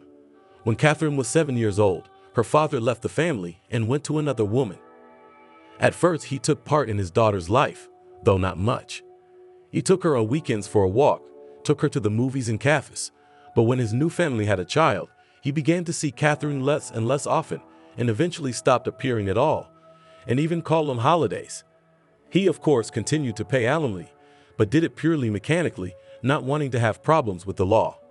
Mom, seeing how her daughter suffers, in every possible way tried to distract her from thoughts of her father. A year later, when Catherine was 10 years old, her mother transferred her to another school. This move favorably affected the girl's condition. New emotions and acquaintances distracted her from sad thoughts. Mom began to work more, and soon she was promoted to the head of the surgical department. After that, something changed in her character. She became more authoritarian, which affected her daughter. Catherine became afraid of her mother, afraid to say something contrary or do something wrong, as Mom said. Therefore, even now, when Catherine has long ago turned 18 years old, she still obeyed her mother. Maybe just out of habit, or maybe she was really afraid of her. And now, standing on the threshold of the club, Catherine thought that she was doing everything completely wrong. Although on the other hand, it was a completely new sensation for her. Entering the club, the girls immediately spotted a free table and rushed there. After a short persuasion, Lana and Angelina persuaded Catherine to order an alcoholic cocktail, which she had never done before. "Come on, just one drink," Lana said. "Nothing to you from it will not be, just a little relax," and then all tense as a socket. "And Kfert, the degree is even higher," supported the conversation Angelina. Having drunk a cocktail, Catherine really felt a little lightness and she was drawn to the dance floor. Angelina and Lana had never seen their friend like this, and Catherine herself did not expect such a thing from herself. Having danced enough, the girls returned to the table. "I want another drink," said Catherine. Wait, friend," Angelina laughed. "I thank you for the first time enough." But Catherine felt the taste of freedom, and now she wanted more. In an argument with her friends, she did not notice how a handsome guy came to their table. "Hello, girls. Let me introduce myself. My name is Alex. I come to this club a lot. I've seen you here many times," the guy said and looked at Lana and Angelina. "This is the first time I've seen you here." And let me say that you do not look like a visitor of such places. I was very impressed with your dance. What's your name? I am Catherine, answered the girl, blushing, and I'm really here for the first time. These are my friends Lana and Angelina. Alex asked permission to join them at the table. The girls willingly agreed. The young man turned out to be very cheerful and pleasant in communication. He joked a lot and made a good impression on all three girls. Closer to midnight, Lana and Angelina began to hint to Catherine that it is time to wrap up because she needs to go home. Her mother is unlikely to appreciate her deception. Reluctantly, Catherine agreed to the arguments of friends, and they went home. They got home without adventure. Already lying in bed, Catherine realized that she could not live as before.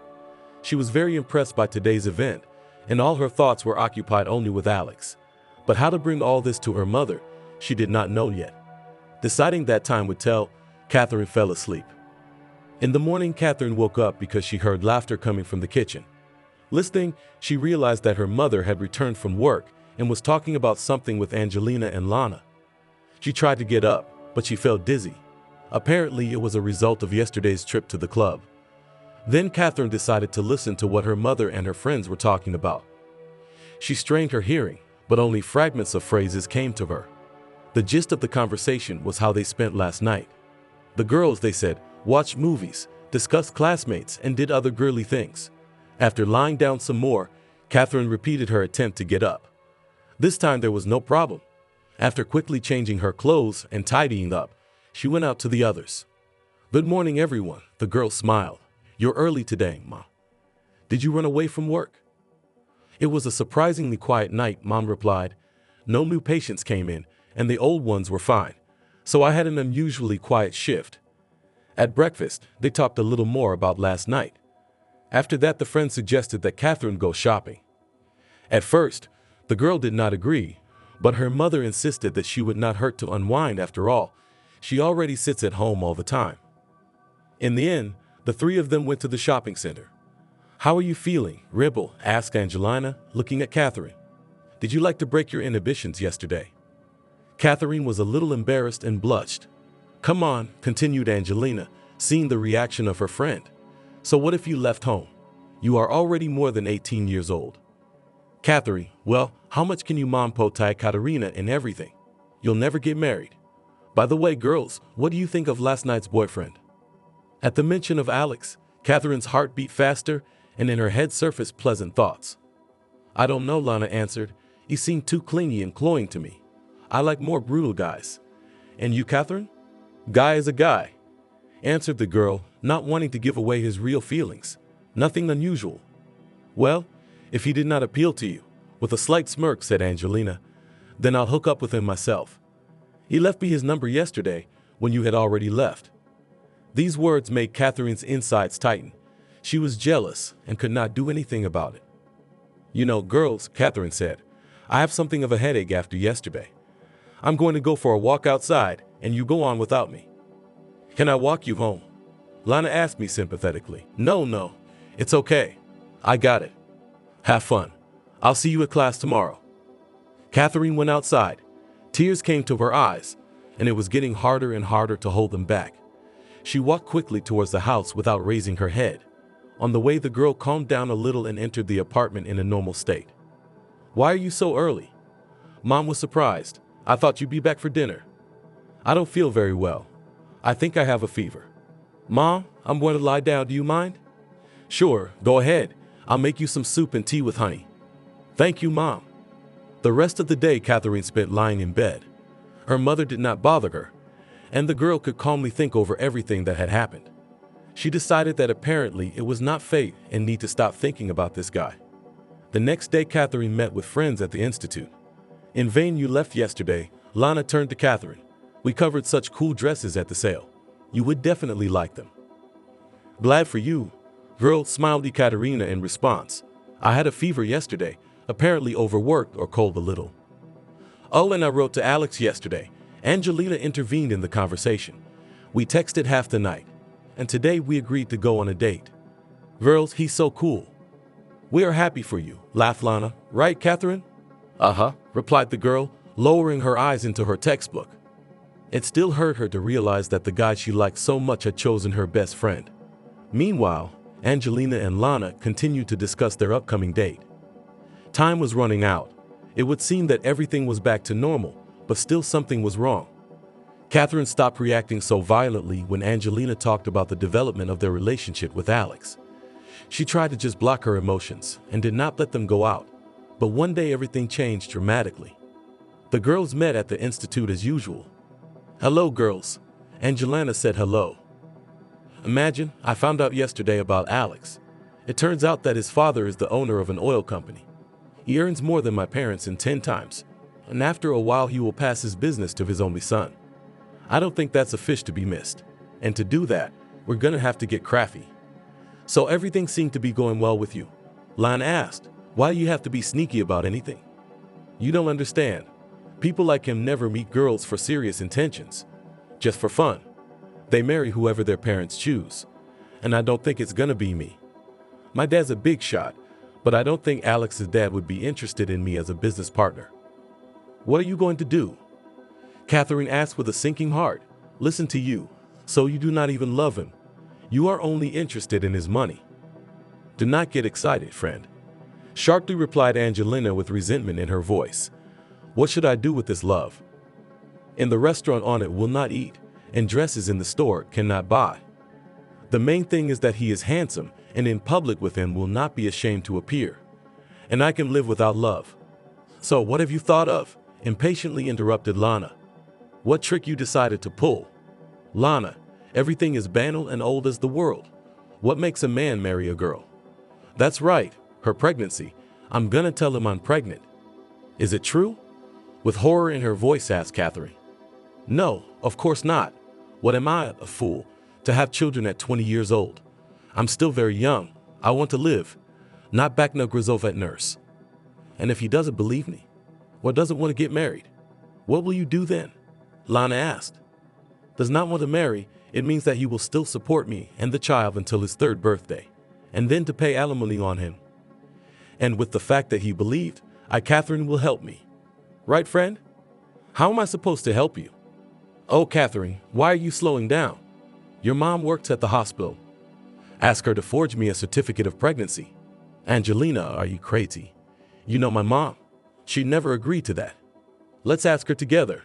I think I can talk her into it." "Wait, Angelina," Lana intervened. "Who is he going to support if there's really no child?" "Well, I hope it doesn't come to that. When we get married, I'll fake a miscarriage, and everybody's happy. And if he doesn't want to get married, then I'll have to actually get pregnant. It's a long time, isn't it?" laughed the girl. "Do you think he'll keep seeing you when you tell him everything? Or how will you make children with him after that?" "Catherine, well, do not bore. I'll think of something, and I expect that it will not come to that. Better tell me, when are we going to your mom?" "Never. I will not be a part of this. It's despicable. Come on. What do you care if it's mean or not? It's my life and I get to live it. It's not just your life. It's Alex's life too. And possibly your unfortunate future child." "Oh, trust me, it will be the happiest baby on Lana." Angelina laughed, but at the same second became serious. "Why do you care about him so much? Have you got your eye on Alex yourself?" No, honey. He's mine, and don't you dare try to stop me." Catherine was unable to contain herself any longer. She was wildly offended for the guy she still loved so much. He is a free man, and has the right to know the truth, and to marry whom he wants, not whom he has to. "Girls," Lana decided to intervene to lighten the mood. "What are you guys doing? You found something to fight about." "Wait, Lana," Angelina answered sharply. "Let Catherine speak out. It turns out we have a little misunderstanding here." "Speak, Catherine, I listen to you attentively. I have nothing more to say to you, but don't you dare deceive Alex. Otherwise I'll tell him everything myself. If he wants to be with you, then he'll marry you without a child. And I'm not going to help you cheat on him." "Ha ha ha," laughed Angelina. "I wonder how you're going to tell him that.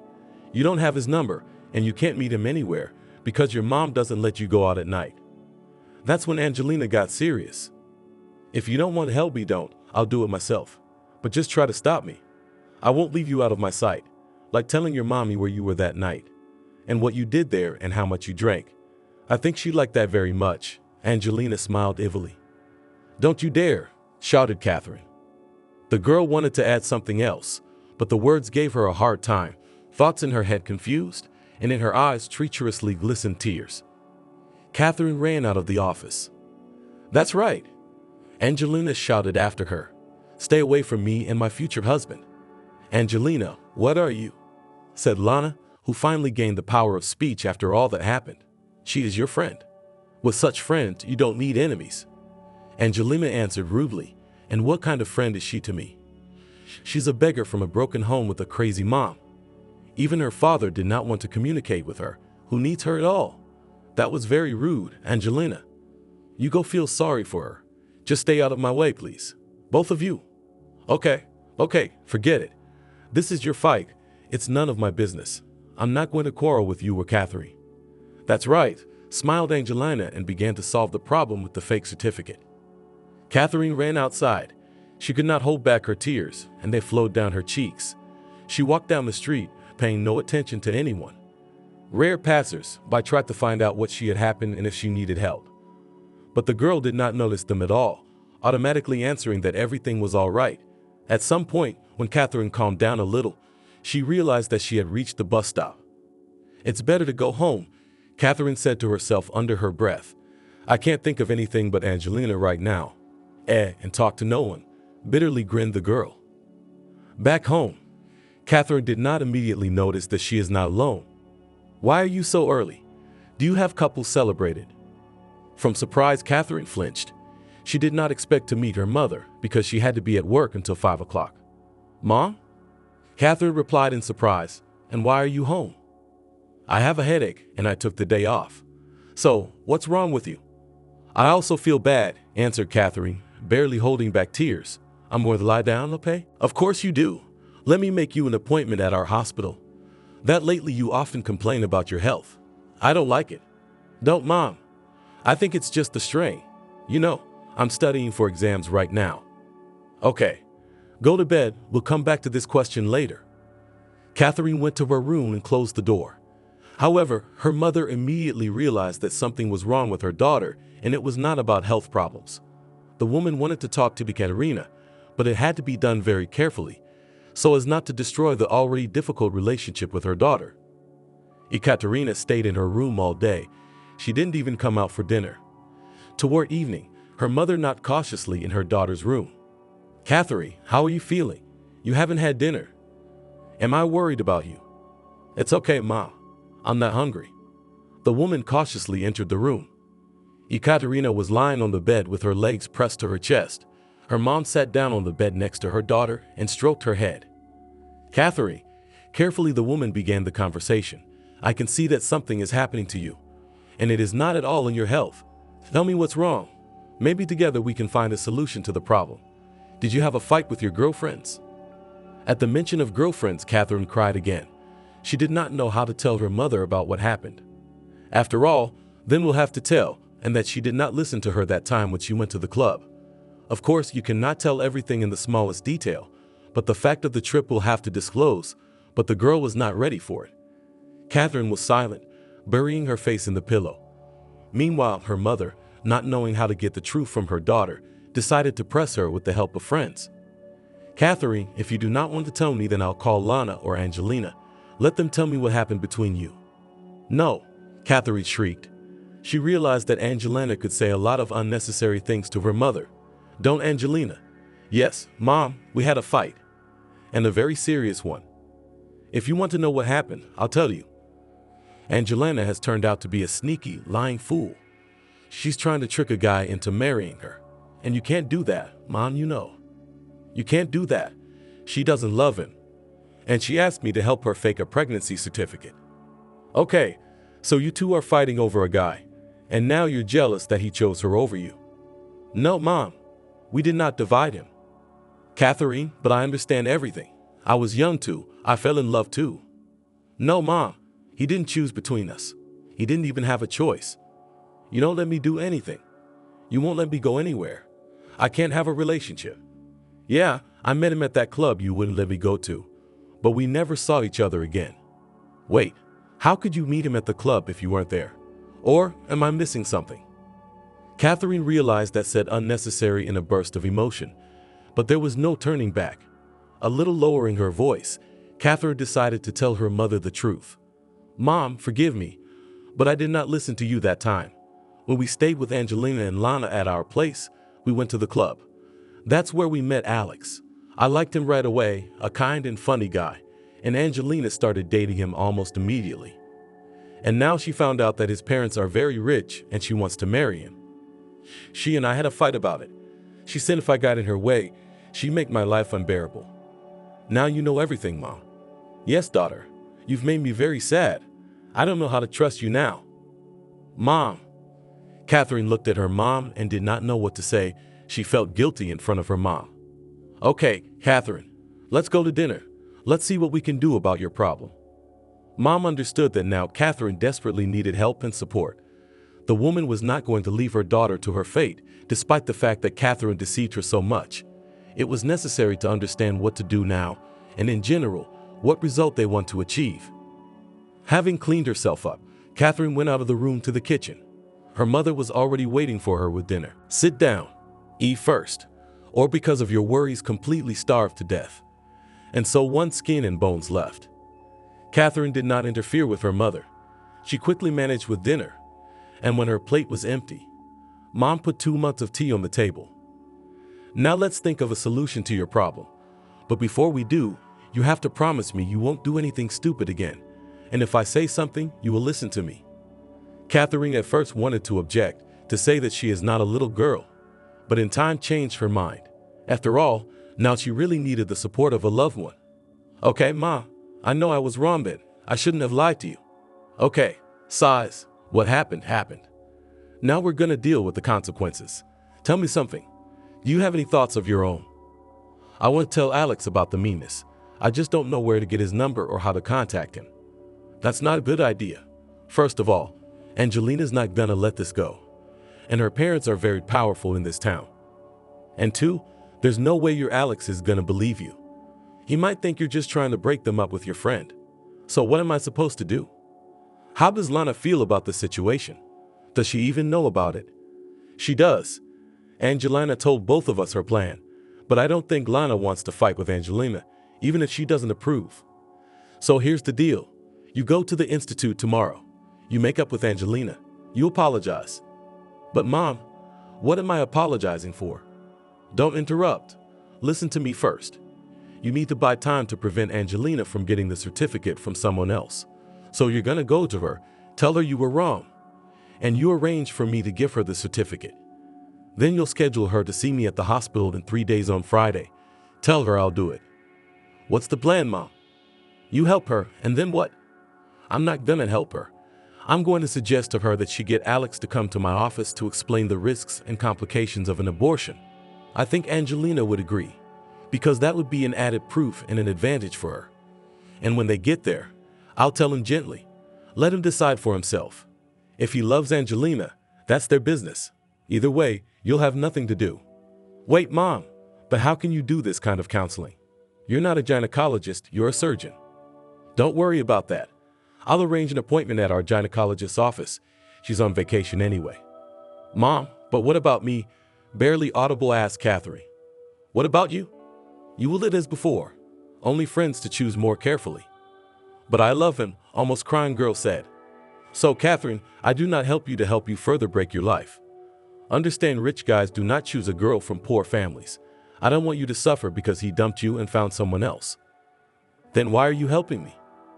Because your Angelina did not touch you anymore and let you finish the institute in peace. Catherine did not know how to react to this. On the one hand, she can save her beloved, and on the other, they are still not destined to be together. After a short reflection, Catherine still agreed with her mother, but her plans were a little different. She wanted to talk to Alex on her own anyway, and her mom didn't need to know about it at all. Okay, Mom, let's do as you say. That's a good girl. Now go to bed. You have a busy day tomorrow. Catherine hardly slept all night. She thought about how she could meet and talk to Alex, where to get his number, but nothing came to her mind. Finally, Catherine dozed off, and when she opened her eyes, it was already 7:30. There were only 15 minutes left for packing. The girl quickly dressed, grabbed a couple of cookies in the kitchen, and was about to leave when she heard her mother's voice. "Catherine, do you remember everything we talked about yesterday?" "Oh, Mom, you scared me." The girl shuddered. "Of course I remember everything. I'll make up with Angelina and send her to you." "Good for you. But let's not do anything amateurish, so that I don't have more problems to solve later." "Okay," muttered Catherine, leaving the apartment. When she came to the institute, Angelina and Lana were already there. They were sitting at a desk and discussing something. "Hello, girls," Catherine said a soft hello.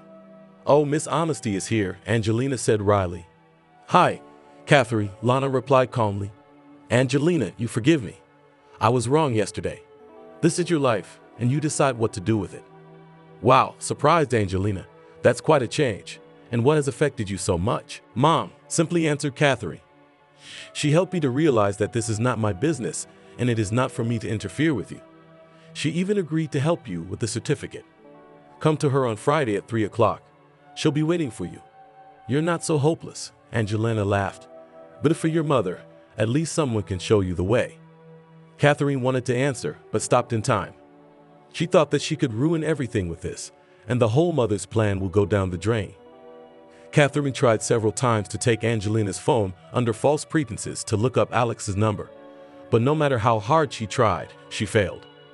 After class, the girls went for a walk in the park. It was pleasant spring weather outside, a light breeze was blowing, and they didn't want to go home.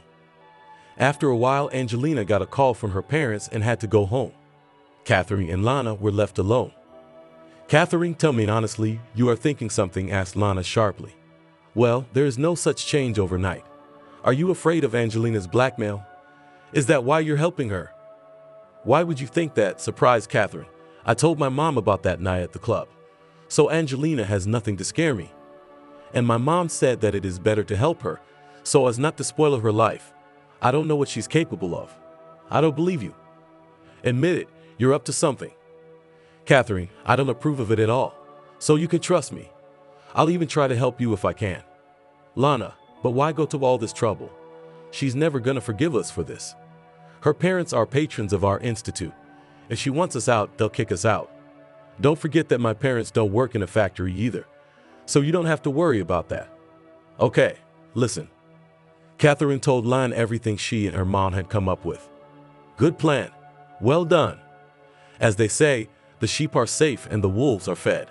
Lana, I just want to talk to Alex too. I think we had a thing going on that night at the club. Maybe I have a chance." "I don't know, Catherine. I don't know if you're gonna hurt yourself." "Come on, what's the worst that can happen from a simple conversation? If I don't do it, then I'll spend the rest of my life berating myself for not at least trying." "Okay." Chuckles. "That's you're right. I have an idea how to help you. You know how he said he always went to that club? He's probably still there now. Let's meet him there." "Lana, what am I gonna tell my mom? I mean, she told me not to see him. And I'm not allowed to go to clubs either. Why don't you go there by yourself, without me?" "What am I gonna do there alone? And what will I tell your Alex?" "No, Catherine. If you want to do it yourself, I'll just keep you company. And if you don't, you don't. Forget about it, that's all." "All right then, I'll see what I can do. But let's go after your mom talks to him. He might think you're just trying to get back at Angelina and won't listen to you." "Yeah, you're right. Let's do that." They talked some more about the whole situation and went home. The next 2 days passed without incident. The friends talked peacefully among themselves, and each of them waited for the fateful Friday. On the appointed day, Angelina went to the hospital to her mother. She easily found the right office and knocked on the door. "Maria, may I come in?" "Yes, Angelina, come in. I'm waiting for you." Angelina entered the office and sat down on the chair opposite the woman. "Tell me, how can I help you?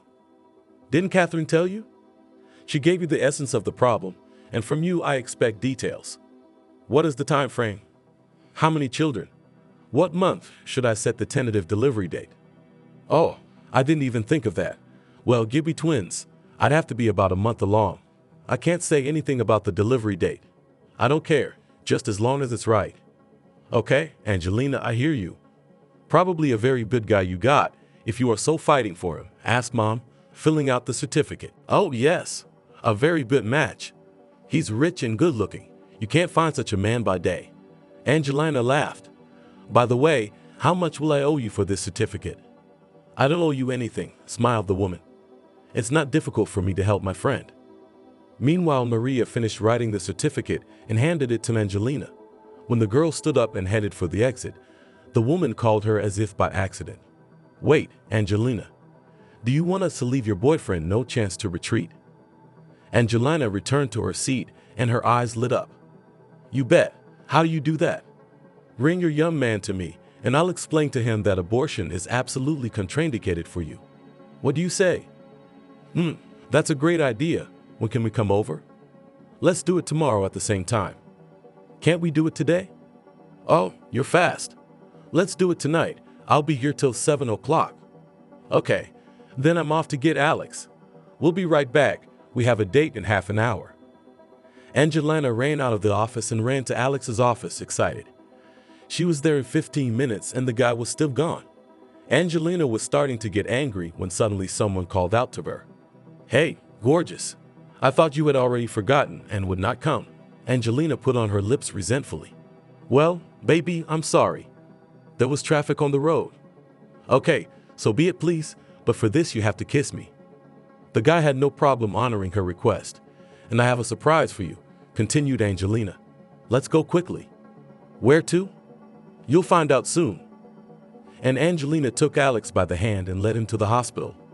Why did we come here? The boy asked in surprise. Now you'll find out for yourself.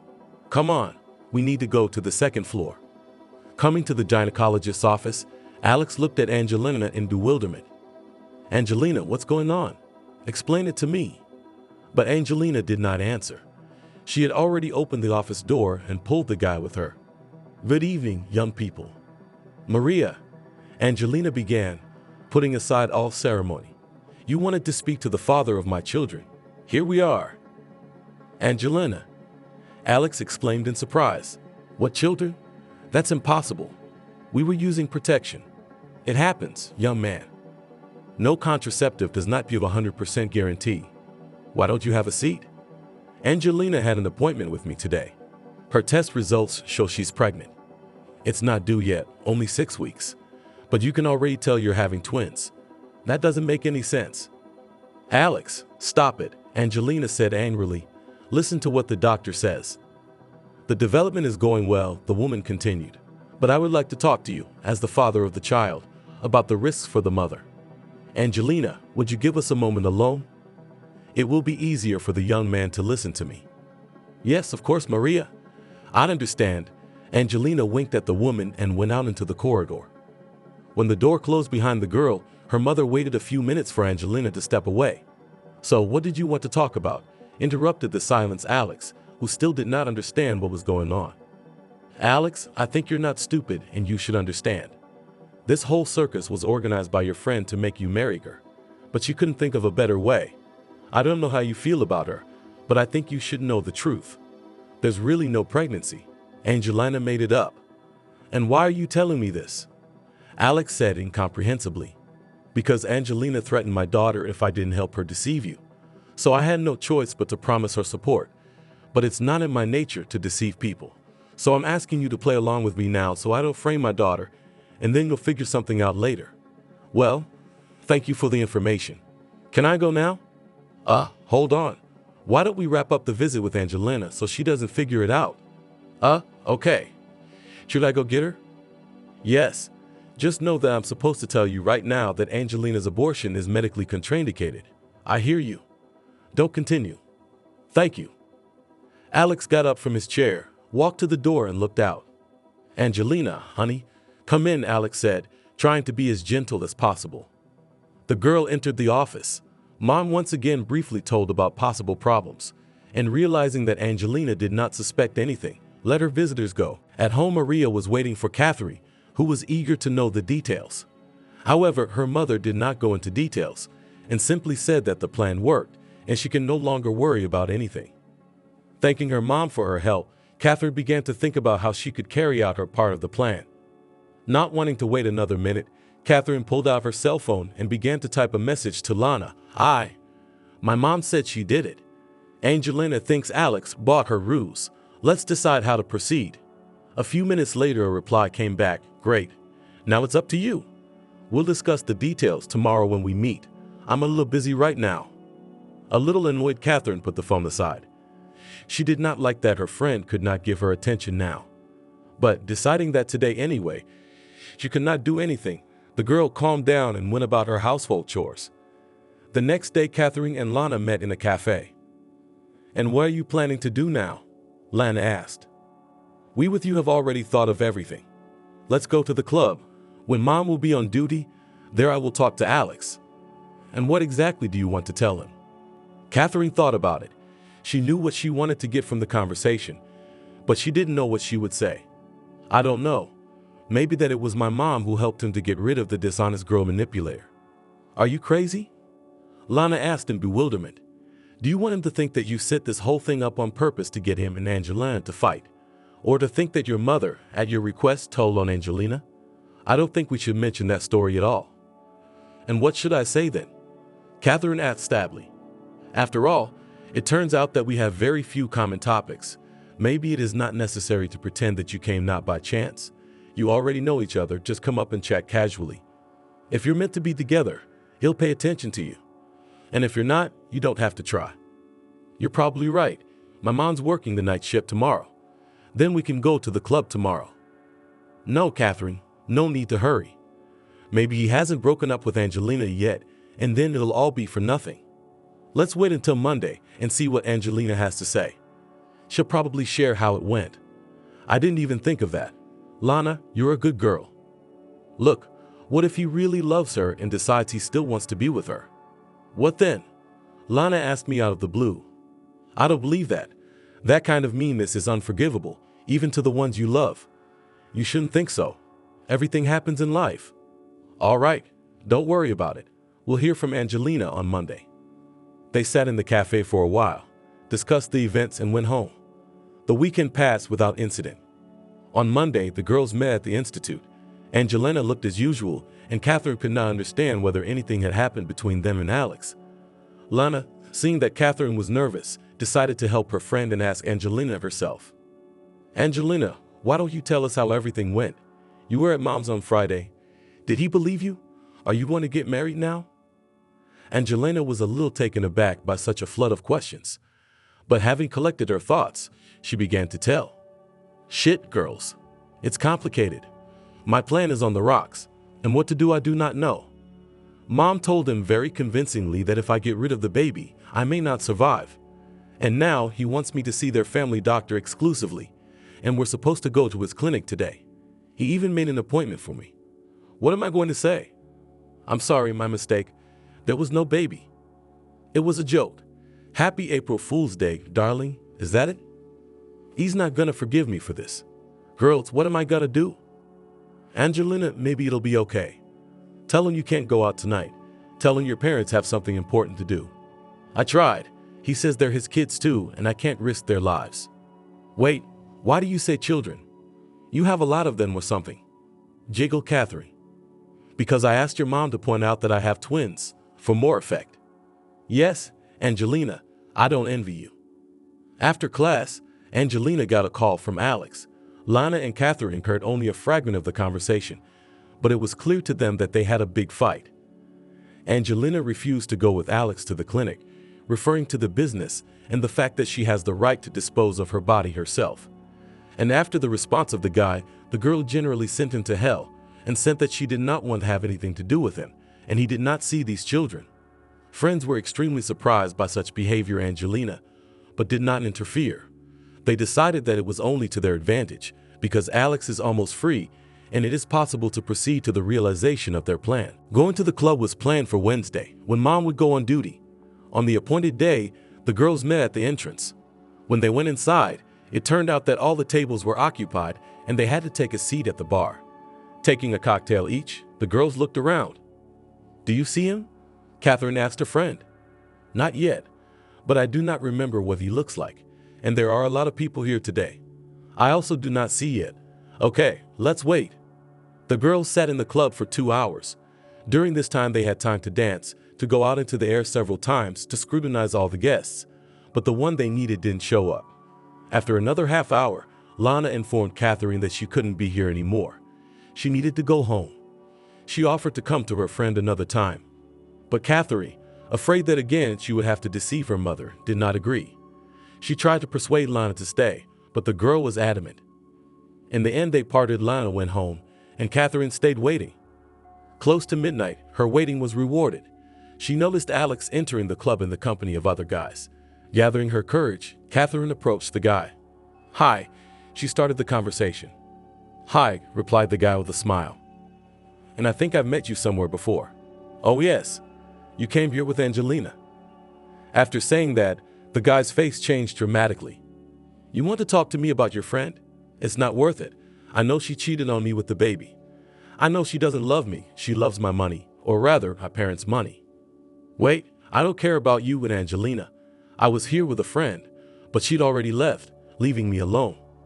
"Then I saw a familiar face and decided to say hello," said Catherine. In her heart, the girl was very glad that Alex did not want to know Angelina anymore and was not going to reconcile with her. "Well, in that case, you can join me and the guys. You don't mind, do you?" Alex asked, looking at his friends. They agreed, and they all went to the table together. Everything was going as well as possible. Catherine was having fun with Alex and his friends. All the guys turned out to be cheerful and very sociable. When the girl got ready to go home, the clock showed 3 o'clock in the morning. There was no limit to her happiness when Alex volunteered to give her a ride home. When his car pulled up in front of the driveway, he suggested, "Would you like to meet sometime during the daylight hours? But you just broke up with Angelina, didn't you?" Catherine replied, trying to look like a decent girl, despite the fact that everything inside of her was rumbling. "Don't you think it's wrong?" "Well, that's for me to decide. I'm not the one who cheated and left her. She's the one who made up the baby and then told me to go to hell. And there was nothing serious between us. She was only interested in money, and you're not like that. At least I don't think so." "Thank you," shyly smiled Catherine. "Call me." She quickly wrote his number on a piece of paper and jumped out of the car, afraid to give away her jubilation. At home, the girl quickly bathed and went to bed. A few minutes later, she received a message from an unfamiliar number. "Thanks for the evening. Beautiful. Good night." Not believing in the reality of what was happening, Catherine pinched herself. Feeling a burning pain in that place, she reread the message once more. Then another and another. Soon the girl plunged into dreams and unnoticeably fell asleep. Waking up in the morning, Catherine looked at the clock and realized with horror that she was late for the first couple. And the worst thing is that in 20 minutes her mother should come, who was unlikely to appreciate her lateness. Quickly putting herself in order, Ekaterina ran out of the house. She got to the institute only to the second pair. The girl, out of breath, ran into the classroom, where Angelina and Lana something heatedly discussed. Seeing Catherine, the girls looked at her with surprise. "It's the first time I've seen you skip a class," Angelina said without greeting. "Where were you, Tony?" "Angelina, come on," Lana tried to change the subject. "You and I have more important things to do." "You?" "Catherine, by the way, sit down too. Killian gave me the assignment to develop a business project. It will be necessary to report on the next pair." Catherine nodded her head gratefully to Lana and joined the work. But 5 minutes later, she was distracted by the sound of an incoming message. "Good morning, beautiful girl. I hope you didn't oversleep today because of our late-night adventure." After reading the text, Catherine involuntarily smiled, and her cheeks were covered with a slight blush. Noticing this, Lana immediately guessed who sent Catherine the message. Angelina, on the contrary, became very curious. "Come on, Tony, who wrote to you that you're all flushed?" "No reason. A guy. I met him yesterday." "I wonder where," laughed Angelina. "In the library?" "You don't go anywhere." "In a cafe," simply answered Catherine. "He sat at my table when I was waiting there for my mother." "And what is the name of this daredevil?" "His name," Catherine was a little confused, but noticing the portrait of the famous economist Smith above the door, answered, "His name is Adam." "How? How? Is that a joke?" Angelina burst out laughing so hard that tears came to her eyes. "It's no joke. He's not from around here. His grandfather was an Englishman, and he got his name just in honor of him," Catherine quickly realized. Catherine told a little more about her fictitious boyfriend, and soon the friends lost interest in this topic, again engaged in drafting. Time passed. Catherine and Alex began to meet periodically.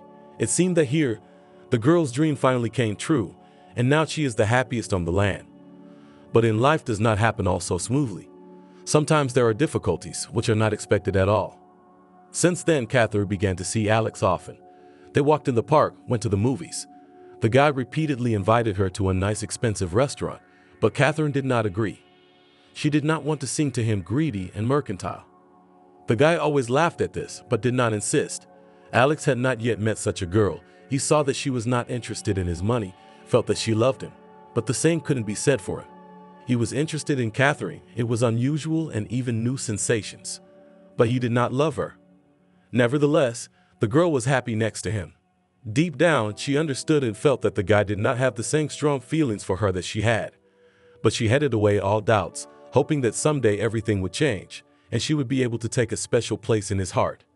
The mother noticed a change in her daughter's behavior. The girl became softer, more sociable, and often smiled. The mother tried to find out what had happened in her daughter's life. Not wanting to lie, Catherine told her mom the truth, but not the whole truth. The girl came up with another guy. She said that she met at the institute with a graduate student who was interning in their group, and they sometimes meet with him. Her mom didn't approve of such a teacher-student relationship, but decided that now it would help her daughter get her mind off Alex and not do something stupid. After all, it was the lesser of evils, Mom thought. But the relationship with her friends at the institute became complicated. Angelina had changed completely. She began to overreact to everything that happened. At any failure, she began to plague Katerina and then complained to Catherine and Lana about her problems. Catherine was annoyed by this change in Angelina. Lana, on the contrary, wanted to help her friend, thinking that the breakup with Alex had affected her. 2 weeks later, Angelina completely disappeared from the institute. Lana was worried about her friend, shared her worries with Catherine, but she didn't care. She was only glad to take a break from whining. Catherine, what if something happened to her? I think Angelina's having a nervous breakdown over a failed plan. Oh, come on. She's not gonna be that stressed out about a failed project. This one didn't work out. She'll do another one. What if she did love him? Lana, please don't. You know I'm dating Alex now. And by the way, we're doing great. Catherine, of course I'm happy for you. But I'm truly sorry for Angelina too. I'll probably go to her house tonight. Maybe she needs some help. Would you like to join me? I'm sorry, Lana, but no. I can't tonight. Alex took me someplace special. Suit yourself.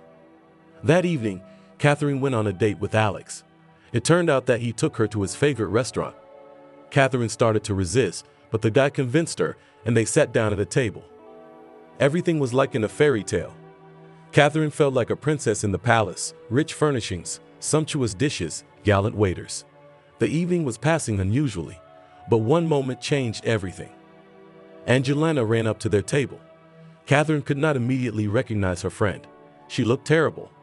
Hair disheveled, mascara smeared under the eyes, clothes wrinkled and put on neatly. She also smelled like alcohol. Angelina took a chair from a neighboring table and sat down with Catherine and Alex. I knew I'd find you here. You don't answer my calls. You don't read my messages. What? Are you afraid of responsibility? Angelina, what do you want? I think we've made up our minds. Go home and sleep it off. We have nothing to talk to you about. And you, Angelina, was talking to Catherine. That's what kind of friend you are. You took advantage of my weakness and stole my boyfriend. Angelina, stop it. I didn't steal anyone from you. If you remember, you're the one who dumped Alex. And you just gave up on your kid like that. You told me how worried you were about him, how you wanted me to see your personal doctor. Stop it. I know everything. I know there's no baby, and there never was. That's what your doctor told me back then. Oh, that's what it is. Catherine put her mom in charge of setting me up. What are you doing to improve your wealth? At the expense of a naive rich kid. What are you talking about? Alex intervened. You're obviously out of your mind. Go get some sleep, I'm telling you. Leave us alone. And you are so easy to fool, grinned Angelina. Do you even know who her mother is? No. What do I care? I only know that Catherine is a good and honest girl, unlike you. Of course she is. You and I went to see her mom at the hospital. Why are your eyes down? You're ashamed, right? Real Zigo turns out to be in a cannon. Catherine, is it true? Calmly asked Alex, looking at Catherine. Not really. My mom really worked in the hospital, but as a surgeon, not a gynecologist, and she helped Angelina forge the certificate to lure you in and tell you that it was all a fraud. That's where all her honesty ended. Okay, Angelina, maybe Catherine didn't tell me she was helping you, but I think she was trying to warn me. But what do you want from me? I want nothing to do with you. You're wrong about that. You think I was just looking for you. You and I do have something in common. I wanted to tell you that I've agreed to go to your clinic for a checkup. Because we're having a baby anyway. Whether you want it or not, you're not going anywhere from me now. And you, Catherine, you can go to all 4 sides, and you cannot show up at the institute. I warned you not to interfere with me. Angelina, stop this circus. You expect me to believe you after what you've done. You cannot believe. Only in 6 months your child will be born, and then you will have nowhere to go. On the face of Angelina appeared unpleasant smirk.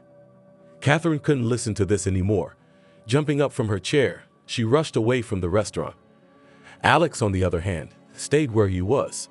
He kept looking at Angelina, trying to figure out if she was telling the truth or if she was making it up again to get him to be with her. Angelina was also silent. She realized that she had managed to hook Alex and eliminate her rival.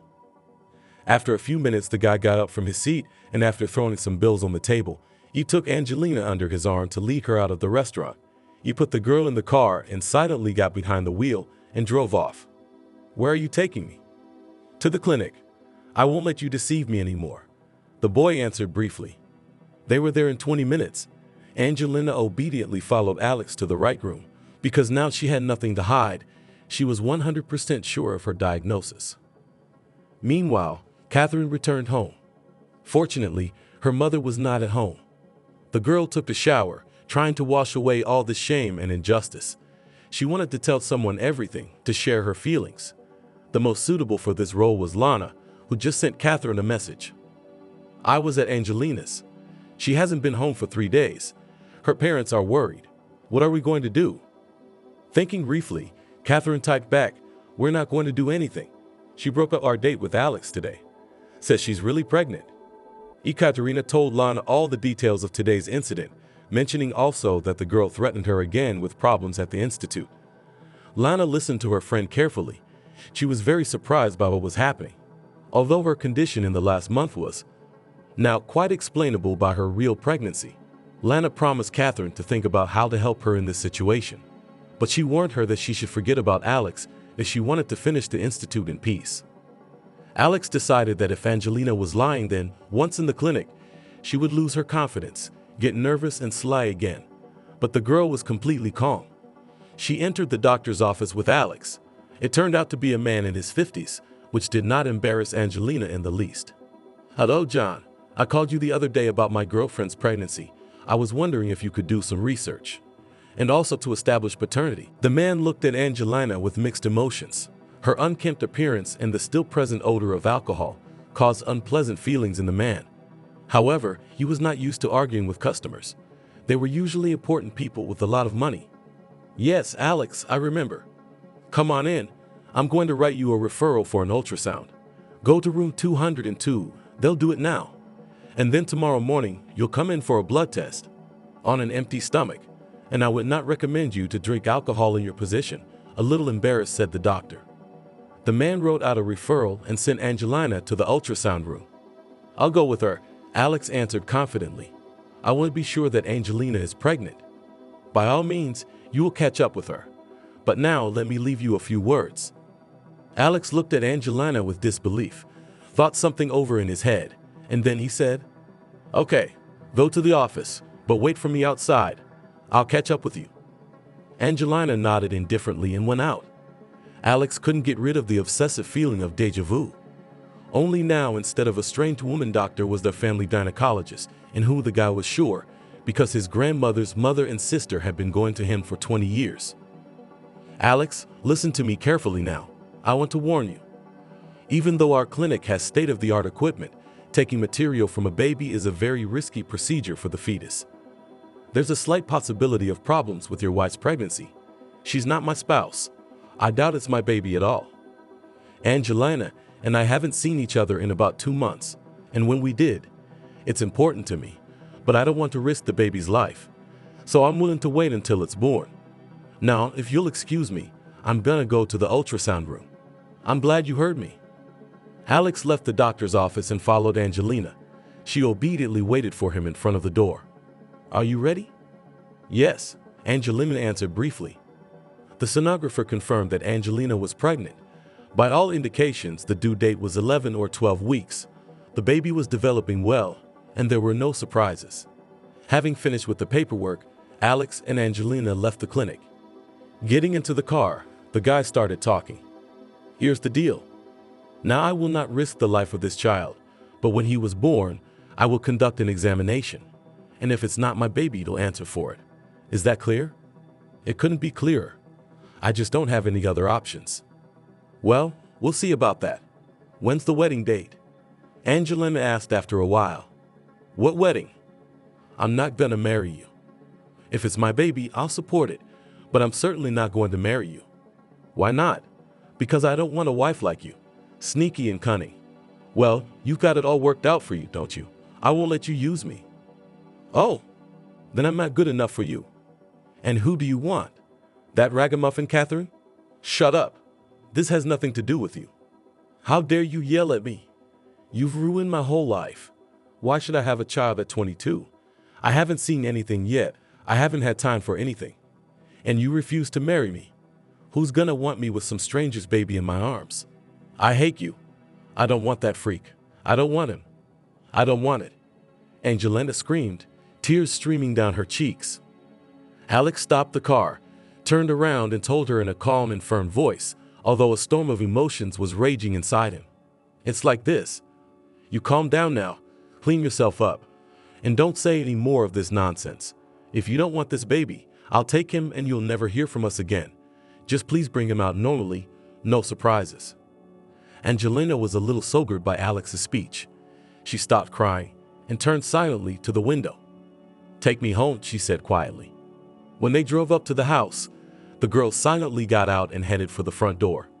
She was met at home by her worried parents. They tried to find out what had happened to their daughter, but she said that she was very tired and asked to wait with questions until tomorrow. Angelina briefly assured her parents that she was fine, that she had been at her friend's house all these days, and that she'd been worried sick about the fight with Alex. But now everything was fine, and she wouldn't do it again. After that, the girl went up to her room and fell into sleep. In the morning, Angelina woke up with a heavy head.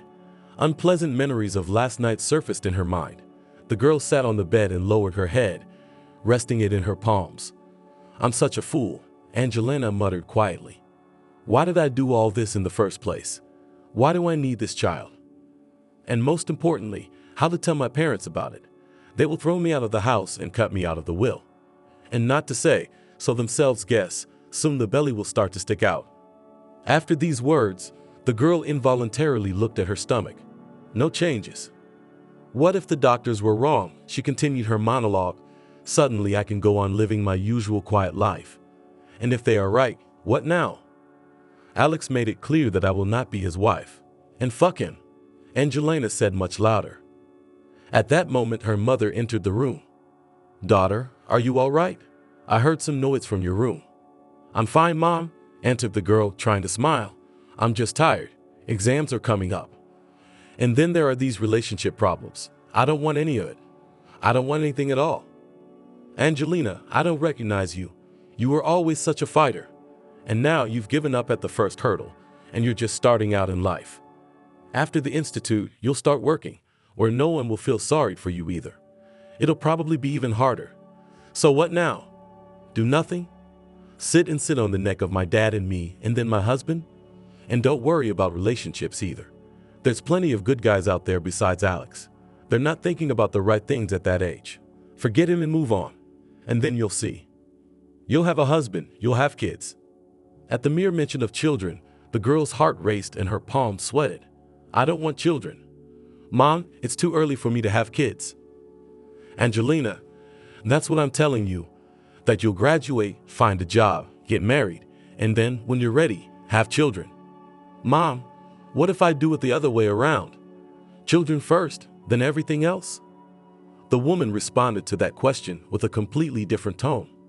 No, Angelina, don't give me that. That's not how Dad and I raised you. So don't even think about it. Bring in a hem, and even without a husband, I'll arrange a paradise life for you."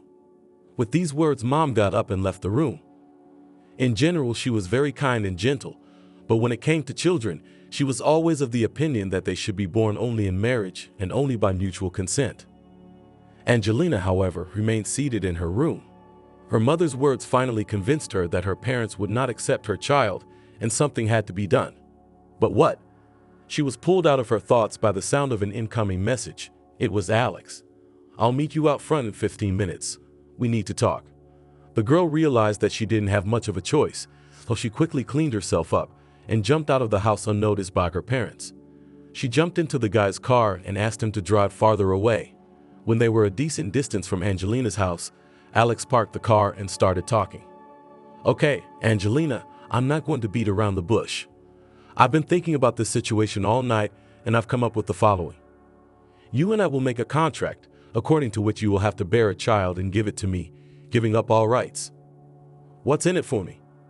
I'll pay you a good sum of money after the birth and support you during the pregnancy. What will I tell my parents? They kill me for it. If you want, I'll rent you a place in a neighboring town. You can tell your parents that you've been invited to a good job with a big salary. You can stay there later if you want. There's a branch of my dad's firm there. I'll make a deal. They'll set you up. I'll pay for your apartment for the duration of your pregnancy. Then you can do it on your own with a salary. What about the institute? I have exams coming up. In 2 months, to be exact. When you graduate, you'll go. You won't change much in the meantime. I consulted John about it. He said you're built so you won't have a big belly. You'll just choose less tight clothes, and no one will realize it. Did you ever think I might have other signs like toxicity? So we'll think of something else. You leave town now and come back in time for the exam. You'll say it's an internship. Suppose so. So what do I get in return? I'll pay you $50,000 a month in salary. Besides, like I said, I'll pay for your housing, groceries, and all the necessary procedures. And after the baby is born, I'll pay you another $2 million. Agreed? 3.5. You're really something. All right, but you'll sign all the necessary papers. And no more drinking and other nonsense. And if I'm not the father of the child, the contract will be canceled and you'll pay all the costs. Deal. Angelina grinned, not doubting Alex's paternity. Now let's go to the clinic to take the tests. After taking all the tests, Alex took Angelina to the institute. Lana and Catherine were already there. When Angelina entered the classroom, both girls looked at her, trying to guess what mood she was in. The day before, Lana had suggested that Catherine not do anything until Angelina did something about it. They had agreed to discuss the situation with her first and explained that Catherine had nothing to do with it. Catching the glances of her friends, Angelina proudly raised her head and approached them. "Hello everyone," Angelina said with a smile. Catherine and Lana were a little surprised at this mood of the girl. They did not know what to expect and what game she was up to. But still both girls also good-naturedly said hello. "And you know, Catherine, I am even grateful to you that everything turned out this way. Thanks to you, I'll have a big job, and my own place, and no problems. And you can have Alex for yourself. If he wants to hang out with you after what you've done, and if you want to raise someone else's child instead of a free life." "Angelina, what are you talking about?" Lana asked. "He refused to marry you." "No way. I gave up on the idea myself," Angelina lied. "Why would I want someone who, at the first difficulty, would run and seek comfort in someone else's bed? But he begged me to give birth and give him the child. He even agreed to all my terms." "And you just give up on him?" Catherine was surprised. "You are his mother. Think about it. Why do I need it? I want to live. Normal, full-fledged life. I don't want to raise a little brat. If his daddy wants to take care of him, let him buy that right. What are you?" Catherine could not find the words to describe what she now felt about Angelina. "Well, what? Mean and cruel. But you are honest and soft," laughed Angelina. "I don't advise you to quarrel with me now. So be it. I forgive you. Finish your studies in peace. But don't meddle in my life anymore. Understand?" "Yes," briefly answered Catherine. "I'd also believe that everyone can dispose of their own lives," supported Lana, trying to diffuse the atmosphere. "It's good that everyone agrees with it." The girls did not return to this question. Angelina decided to prepare her parents for her move. She kept telling them that she was invited to an internship in a reputable firm, but for this she would have to move to another city. At first, parents took this information skeptically, but when Angelina announced the terms of work, they agreed that this is a very good start to a career, even if you have to move. Time passed, and to Angelina's delight, she did not feel any unpleasant symptoms of pregnancy, except for a constant feeling of hunger. The girl showed herself to the doctor once every 2 weeks and followed all the recommendations. Her belly slowly increased, but Angelina skillfully hid it under large loose t-shirts and dresses. Alex and Catherine stopped communicating at this time. He did not know how he felt about her and how he could treat her now. And Catherine was afraid to write to him first. She was afraid to be rejected, so she did not dare to dot all the dots over and above in their relationship. So 2 months flew by. The girls successfully passed their exams and received their diplomas. Alex, as promised, took Angelina to another city, having arranged it there in his father's firm as an analyst. To his surprise, after a week of free life in a foreign city, Angelina asked to work for real, and she was quite good at it. The team accepted the girl quickly and always tried to help. Angelina herself was also surprised by such a change in her character. Apparently, it was hormones. Lana stayed in her hometown and got a job in the firm of her parents. She offered Catherine to go to work with her, but she refused. Memories of their, albeit not long, but still so bright, affair with Alex constantly depressed her. So the girl decided to go to the big city, which was a few thousand kilometers away, and start life with a clean slate. Mom, of course, was against it. She did not want to let her daughter go so far away, afraid to lose control over her, afraid that her little girl would ruin her life by getting involved with a bad man. But this time Mom's entreaties and even prohibitions Catherine left aside. She firmly decided, packed her things, and explaining to her mother that she could make her own decisions, went to the train station. Catherine got off the train and breathed in the warm summer air. It was completely different, not like at home. The girl felt the spirit of freedom, which gave her strength. It was necessary to develop a plan of action. First, Catherine needed to find a place to live. On the road, she looked through several ads for rooms for rent and stopped at one of them. The room was rented by an elderly woman in a 2-room apartment, not far from the city center for only $7,000 a month, but in addition, she asked for a little help around the house. Ekaterina was very excited about this opportunity. She had with her a small cash reserve, which she had managed to accumulate over several years. In the summer, she worked as a consultant in a cell phone store and also saved some of the pocket money that her mother gave her. Now the girl's account was about $50,000. Ekaterina arrived at the right address. The door was opened by a nice-looking woman in her 70s. "Hello, I called you yesterday about the room." "You, Catherine?" The woman clarified. "Yes, it's me," smiled Catherine. "Come in, I'll show you your room." Catherine entered the room. There was a sofa, a table, and a small TV. The girl was surprised by the good repair, which had obviously been done recently. "Well, does it suit you?" Yes, it does," Catherine replied happily. The landlady left her to unpack and went to the kitchen to cook something. An hour later, the smell of apple pie with cinnamon reached her nose. There was a quiet knock at the door. "Catherine, let's go to tea. I baked a Charlotte." In a few minutes, they were already sitting at the table telling each other about their lives. The landlady's name was Alice. Catherine immediately penetrated to her some warm feeling. It turned out that the woman had a very hard fate, and there was no one left of relatives. Her son and her grandson were killed in a car accident 15 years ago. The man failed to control himself and drove into the oncoming lane. He died on the spot, and the child was taken to hospital with serious injuries. Doctors fought for his life for more than 10 hours, but everything was in vain. Alice's sister-in-law, having learned about what happened, could not survive such grief. Sometime later, she took a lethal dose of sleeping pills, and 5 years ago, Alice's husband passed away. At the end of the story, Catherine could no longer hold back tears. She was truly sorry for the woman.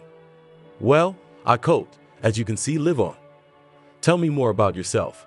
How you found yourself in our city. I understood that you are not from here. Have you come from far away?" After drinking some tea, Catherine told Alice everything about her life. About how her father abandoned her very young, how her mother kept her in urchin mittens all the time, how she fell in love with a guy, and her best friend started dating him, wanted to tie him to himself with a child, and then it turned out that she actually got pregnant by him. And now Catherine has run away from her past life in search of happiness. This conversation brought them very close together. Catherine felt that she had found a kindred spirit on whom she could rely in a difficult moment. After telling her story, the girl felt much easier. The past as if let her go and was no longer a heavy burden. A week later, Catherine found a job in a good company. Only now there were no vacancies for analysts and economists, so she got a job as a secretary.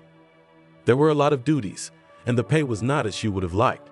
But Ekaterina realized that without work experience, she was unlikely to find something more worthwhile. And so there is an opportunity to study the activities of the company, to join the team, and when a vacancy appears, to get a promotion. And so it happened. Ekaterina worked hard in her place, often stayed overtime, without asking for a raise in salary. The manager appreciated such zeal of the girl and in 6 months offered her a position of junior analyst. However, even here the girl did not relax and worked hard, exceeding the plan.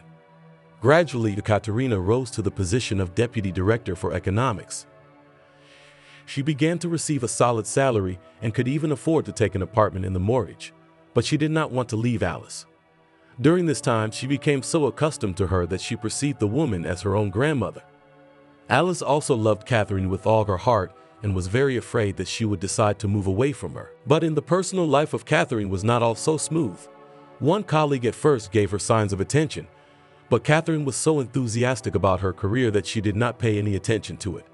And now that the girl held a high post, colleagues did not dare to approach her, and nowhere else she did not go. Although Catherine herself, and it did not upset. Now she had everything she dreamed of. A good position with a high salary, a cozy room in the center of a large city, and a beloved grandmother who was always ready to listen and come to the rescue. Even the relationship with her mother became much warmer. They often called each other. Catherine told her mother about her successes, and the latter, in turn, was very proud of her daughter and happy that she chose the right path. Angelina continued to work in the company where Alex had arranged for her. She liked this work, liked the team. The director was pleased with the appearance of such an employee, because with her appearance the firm's business improved markedly. They managed to attract new clients and find all the extra expenses. But the head was very upset by the fact that Angelina would soon go on maternity leave, because he could not assume that she would go to work after childbirth. So passed another 4 months. Angelina's pregnancy proceeded without complications, and very soon she was to give birth. Recently, the girl often thought about the future child, about whether she was doing the right thing. But every time she came to the conclusion that she was not ready to be a mother, she would not be able to give this child the necessary care and love. For the same reason, she still didn't know whether she was carrying a boy or a girl. Angelina didn't want to get attached to this baby. When it was time to go on maternity leave, Angelina asked to stay at work at least for another month, but the doctors and Alex insisted that it would be better for the baby if the girl would be away from computers and have more rest. She eventually gave in and went on vacation. Angelina was admitted to the hospital for observation a week before the scheduled delivery date. Everything went right on schedule. And on the due date, Angelina gave birth. The labor went pretty quickly and easily. "It's a boy," the midwife smiled. "I don't care," Angelina replied quietly, tears running down her cheeks. The midwife did not insist on talking to Angelina. In her practice, she had seen many cases of women who were depressed after childbirth and did not want to see their children. Angelina asked to take the baby straight to the pediatric ward. When she was transferred to the ward, the nurse tried again to offer the girl to pick up and feed the baby. "Look," Angelina said, trying to keep her cool, "I don't want to see this baby. I'm not going to feed him. Just make him feel good, and I'll pay you for it." "But he needs his mom," the nurse tried to object. "Artificial formula won't give him the substances he needs." "That's enough," Angelina raised her voice, barely restraining herself from shouting. "I've said it all. I'm not ready to be a mother. And please don't tell me about him again." 3 days later, Angelina and the baby were discharged from the hospital. Alex came to meet them. He handed Angelina a huge bouquet of flowers, and he himself received his son from the nurses. Now, when he saw this baby for the first time, he had no doubt that it was his son. Carefully putting him into the car seat he had bought beforehand, Alex helped Angelina to sit down. She was silent for a long time, gathering her thoughts. And when they drove up to the house, she finally spoke. "Alex, listen to me please, and don't interrupt me. I've been thinking about our agreement for a long time. I don't want money for the baby. All I'm asking is that you keep me in this job. It's not the boy's fault he was born to a mother like that, but I can't help it. I'm not ready for this and I can't give this child what it needs. I beg you, take care of him. Find him a decent mom." Angelina stopped talking and turned away from the window. Tears ran down her cheeks again. Alex was very surprised by such changes in the girl's character. He could not imagine that this calculating and cunning girl, who had never seen anyone but herself before, now asked him to take care of the child. "Angelina," Alex called softly. "Maybe you want to visit him sometimes? You'll get used to him. I beg you don't. Let's just leave it at that, that's all. And forget this story." Alex didn't insist. He promised Angelina to leave her at work and not to bother her anymore. And he went home with the baby, where the nanny, who he had invited in advance, was waiting for him. 2 weeks later, Angelina went to work. Her colleagues were surprised, but they did not get into her soul. Someone decided that the child died in childbirth and all began to adhere to this version. The girl herself quickly got into the work process. At first she often thought, and whether she did the right thing, maybe it was necessary to agree to Alex's proposal and sometimes come to her son. But each time Angelina convinced herself that it would be better for everyone. Over time, these thoughts began to cross her mind less and less often. And 6 months later, a young man joined the company. At the first communication with Angelina, they had the feeling that they had known each other for many years. Over time, their communication grew into something more. Angelina even told him her story, but the man still did not reject her, but tried to understand. Soon they got married, and Angelina next to him feels absolutely happy. Since Catherine's move to a new city, more than 2 years have passed. She proved herself well at work. The boss was very pleased with the appearance of such a specialist. The firm's business was booming, and it was decided to open a new branch. Establishing relations with some business partners from other cities, the head chose his hometown. Here he was offered the most favorable terms of cooperation and saw good prospects for development. The director had no doubts about the choice of an employee to set things up in the new branch. He called Catherine to him and described the whole situation. The girl had contradictory feelings. On the one hand, she missed her mother and native places, and on the other hand, she was afraid of those memories from which she had once fled. Catherine first tried to convince the head that she is not a suitable candidate because her work experience in the company is only a couple of years. But the director was firm in his intentions. He offered the girl very decent pay for the job, and she could not refuse. Saying goodbye to the landlady, Catherine promised to return and call her every day. But Alice felt that not everything will not be so simple, that Catherine is waiting for a difficult test at home. And she was not mistaken. Back in her hometown, Catherine immediately began to do business. And what was her surprise when she found out that their business partner is none other than Alex's father, and the guy himself is actively engaged in business relations of the firm. It should be noted that both of them were extremely surprised by this meeting, but for some reason they are very happy about it. After solving some business issues, Alex invited Catherine for lunch, and she gladly agreed. At lunch, the guy told her about his life, that now he is raising his son Max. But unfortunately, not everything goes as smoothly as we would like. Since birth, the boy was taken care of by a nanny. It was a very good girl and a professional in her work. But recently she had to leave them and go to her native village to take care of her sick mother. Alex wanted to hire a new nanny, but Max doesn't come in contact with anyone else. In just a couple of months, Alex had to change 5 nannies, and one of them, as it turned out, even raised her hand on the baby. Alex's parents refused to help him, explaining that it was his choice and now it is his difficulties. However, they recognized the grandson and sometimes visited him. Catherine listened to Alex's story with horror. She felt very sorry for the little boy, who was not guilty of anything, just he was unlucky with his mother. Having talked a little more, they went back to work. That's how the business day ran. Things were going well, the firm was ready to open. And Catherine realized that her work here will soon end. At some point, the girl suddenly realized that she was still attracted to Alex, but she chased away these feelings. But one day Alex came to work with Max. He explained it by the fact that the next nanny refused him, and there was no time to find a new one. Catherine had never communicated with small children before, so she felt some embarrassment when the boy found himself in the same room with her. Little Max, on the contrary, showed interest in her. It was the first time in a long time that the boy had made contact with a stranger. She even managed to cheer him up. And by the end of the working day, Max followed Catherine with a little tail.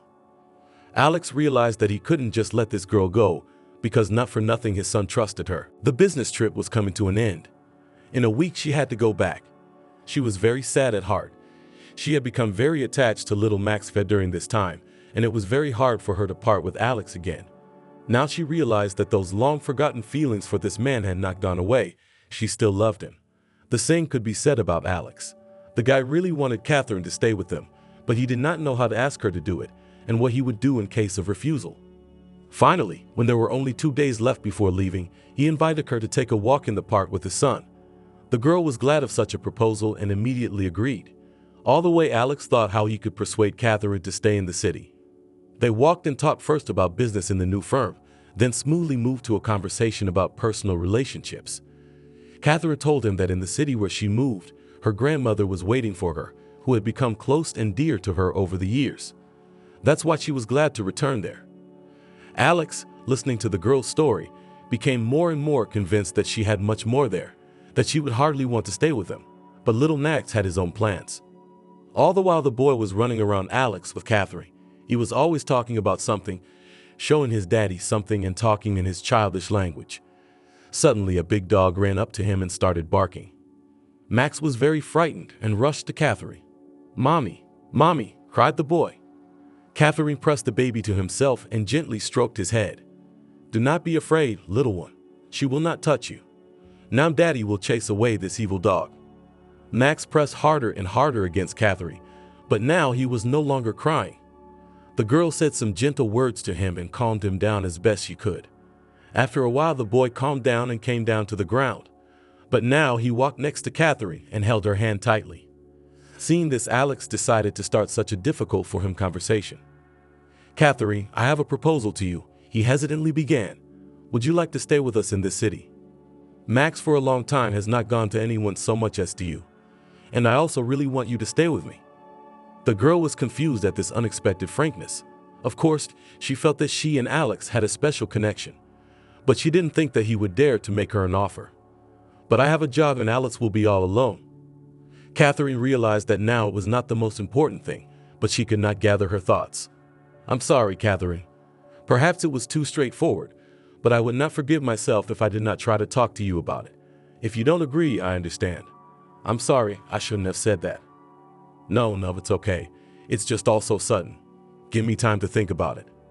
That's when they went home. Catherine thought about their conversation the whole way, remembered everything that had happened between her and Alex. Only now she realized that her mother was right about everything and she should not have meddled in her own business, so that now it was not so painful and bitter. She realized that her mother had always wished her nothing but the best. Now Catherine knew for sure that she wanted to talk to her mom about Alex's proposal. Entering the house, Catherine felt such a familiar and native smell of Mom's pancakes. The woman remembered that her daughter was leaving soon and wanted to please her with something special. "Mommy, how delicious it smells. I've been dreaming of your pancakes." "I'm glad I made your dreams come true," smiled Mom. "Wash your hands and sit down to the table." At dinner, Catherine told her mom about what was bothering her so much right now. She told everything that had happened between her and Alex then and why she had run away from this town. Told about the real child, which she had given up and now Alex was raising a son by himself. Told how today little Max had called her mommy, running away from the dog.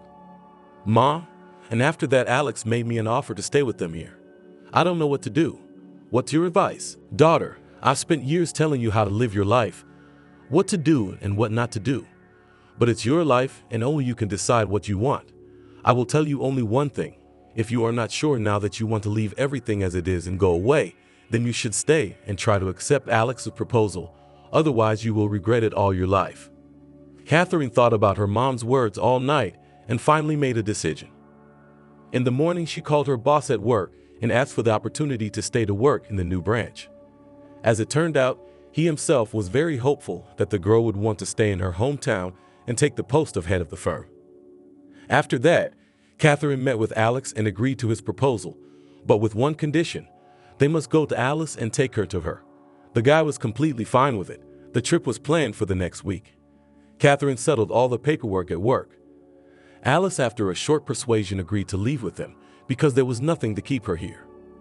Alex and Catherine decided not to organize a lavish way. Only the closest people were invited to the celebration. Only one person was not from among the relatives was Lana. Catherine had not seen her friend for a long time, but she was always grateful for her help and support in her student years. Therefore, she could not help but call her to such a significant event in her life. As it turned out, Lana sometimes communicates with Angelina. She told Catherine that the girl has completely changed, became wise and responsible.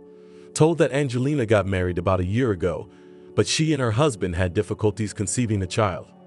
They both went to doctors who said there was no problem, and what to do to help them they didn't know. And now Angelina and her husband decided to take a baby from an orphanage and are now being trained in a special school. After the wedding, Catherine adopted little Max, and they began to live as a normal family. Alice moved to live in Alex's house and engaged with the baby while his parents worked. Mom also supported her daughter and often visited them, and neither of them regretted the decision.